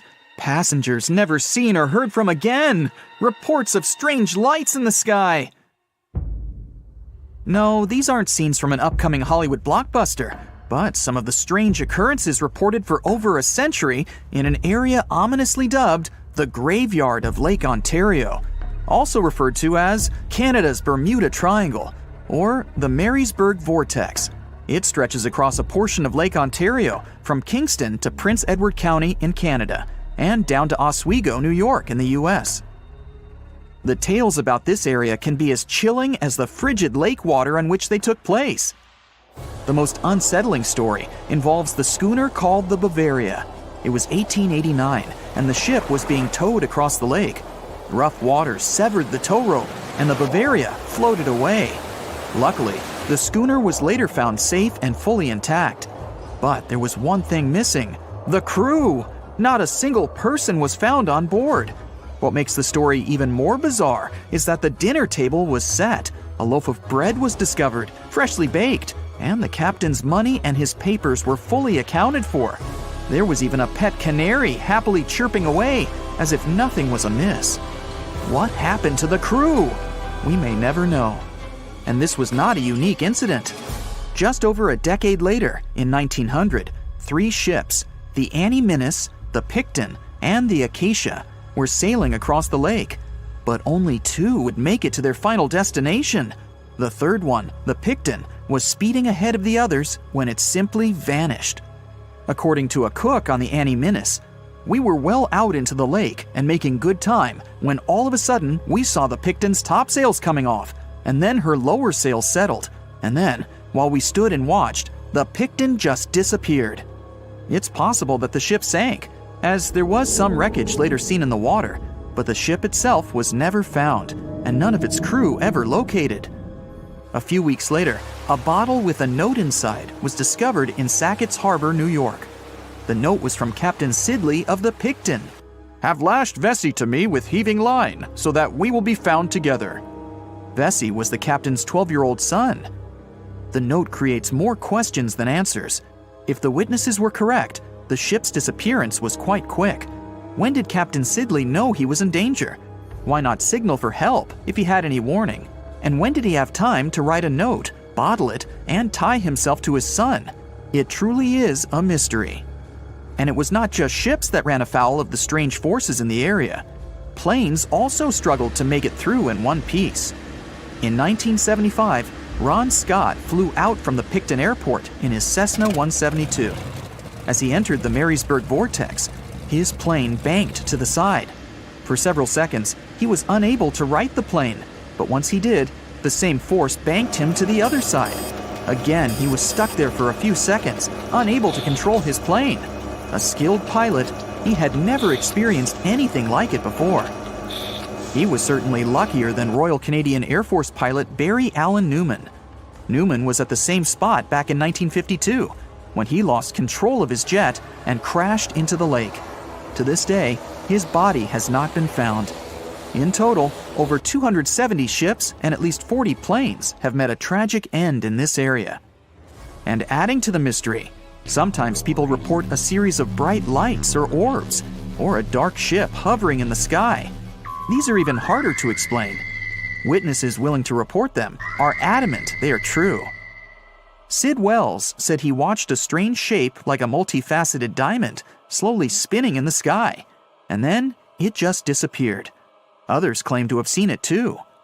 Of course, the Marysburg Vortex is just one of several places around the world known as vile vortices, a term coined by biologist and writer Ivan T. Sanderson. He discovered 12 other equally spaced areas on the surface of Earth where funny things happen. The best known of these, of course, is the dreaded Bermuda Triangle.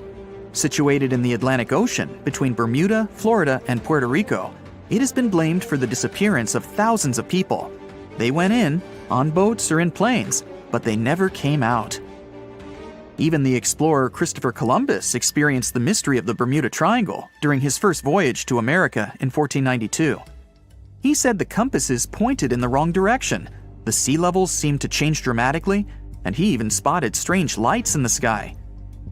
In 1918, the USS Cyclops, which was one of the US Navy's biggest fuel ships, disappeared there.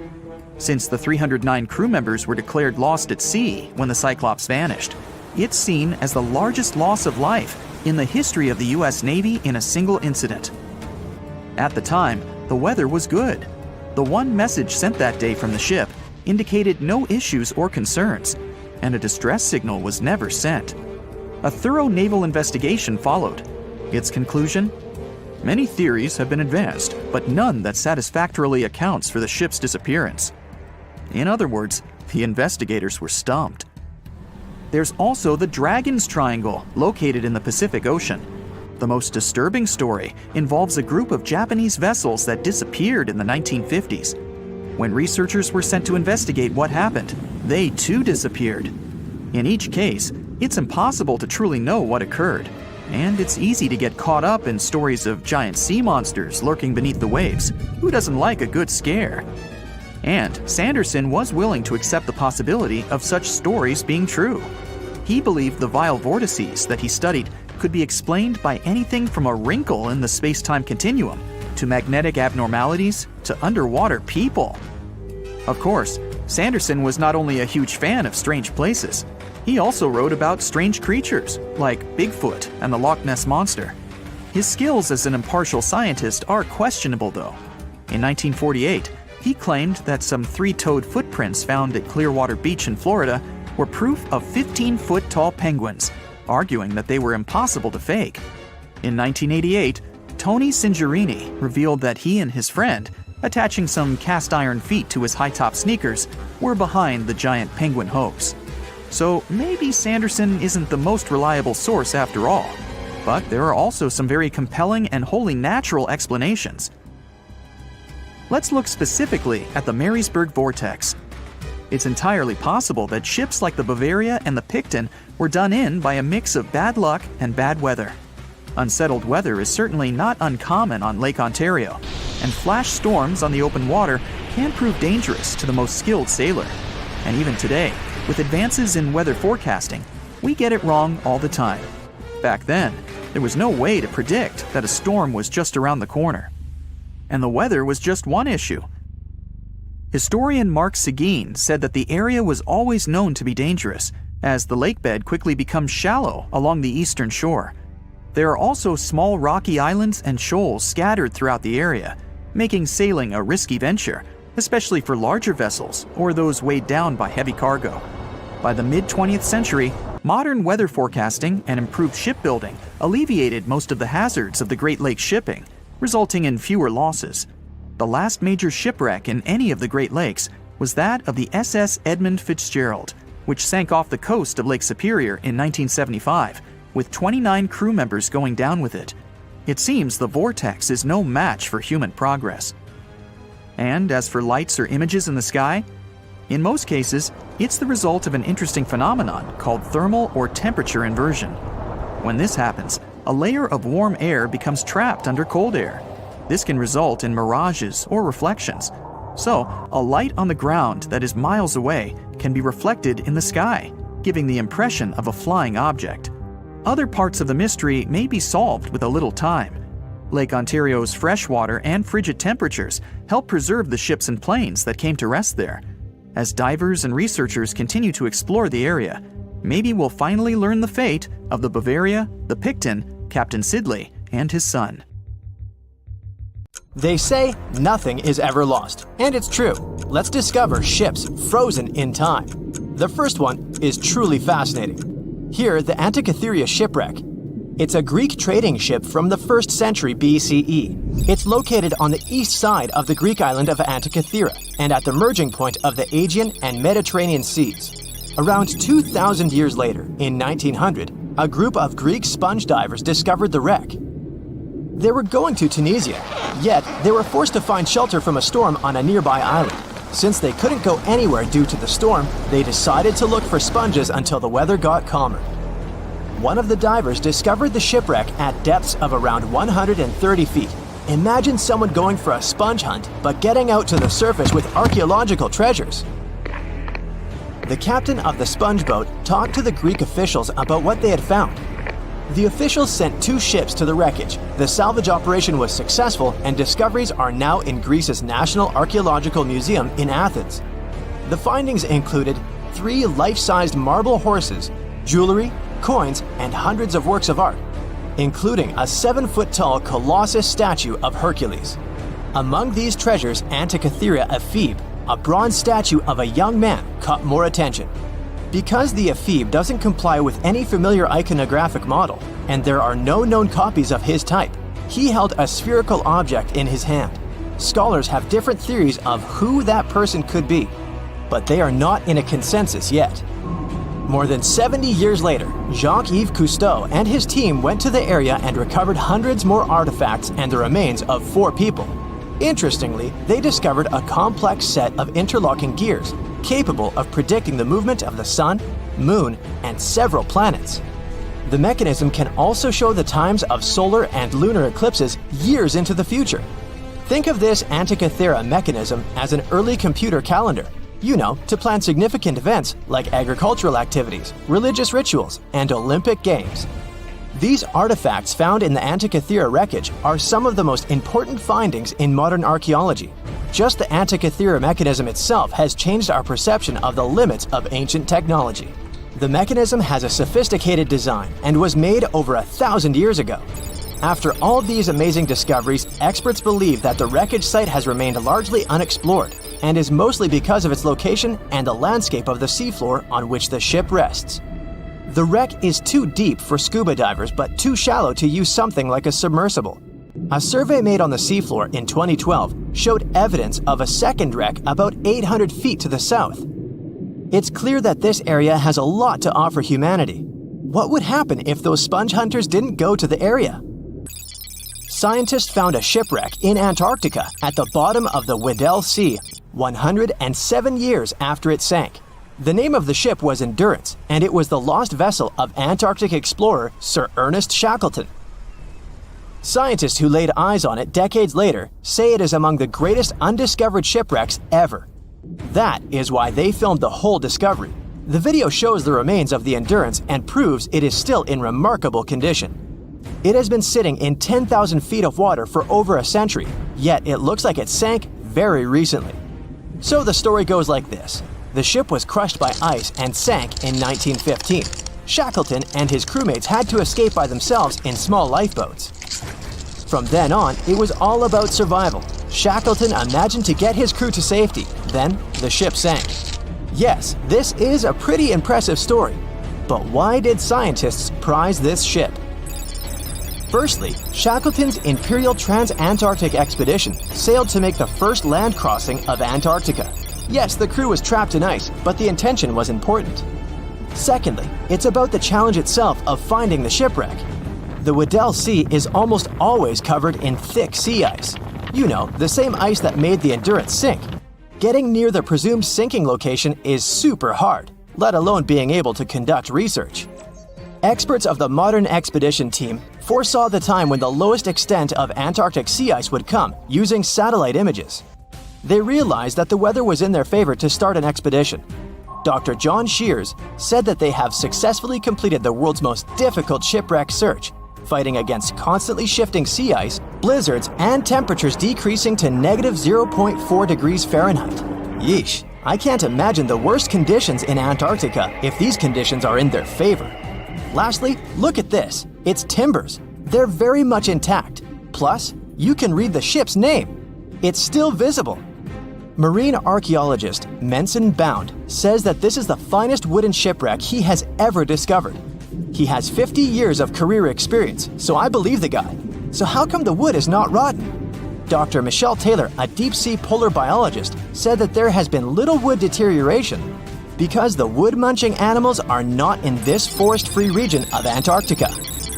Workers of a coal mine in East Serbia discovered 3 shipwrecks that had been there for at least 1,300 years.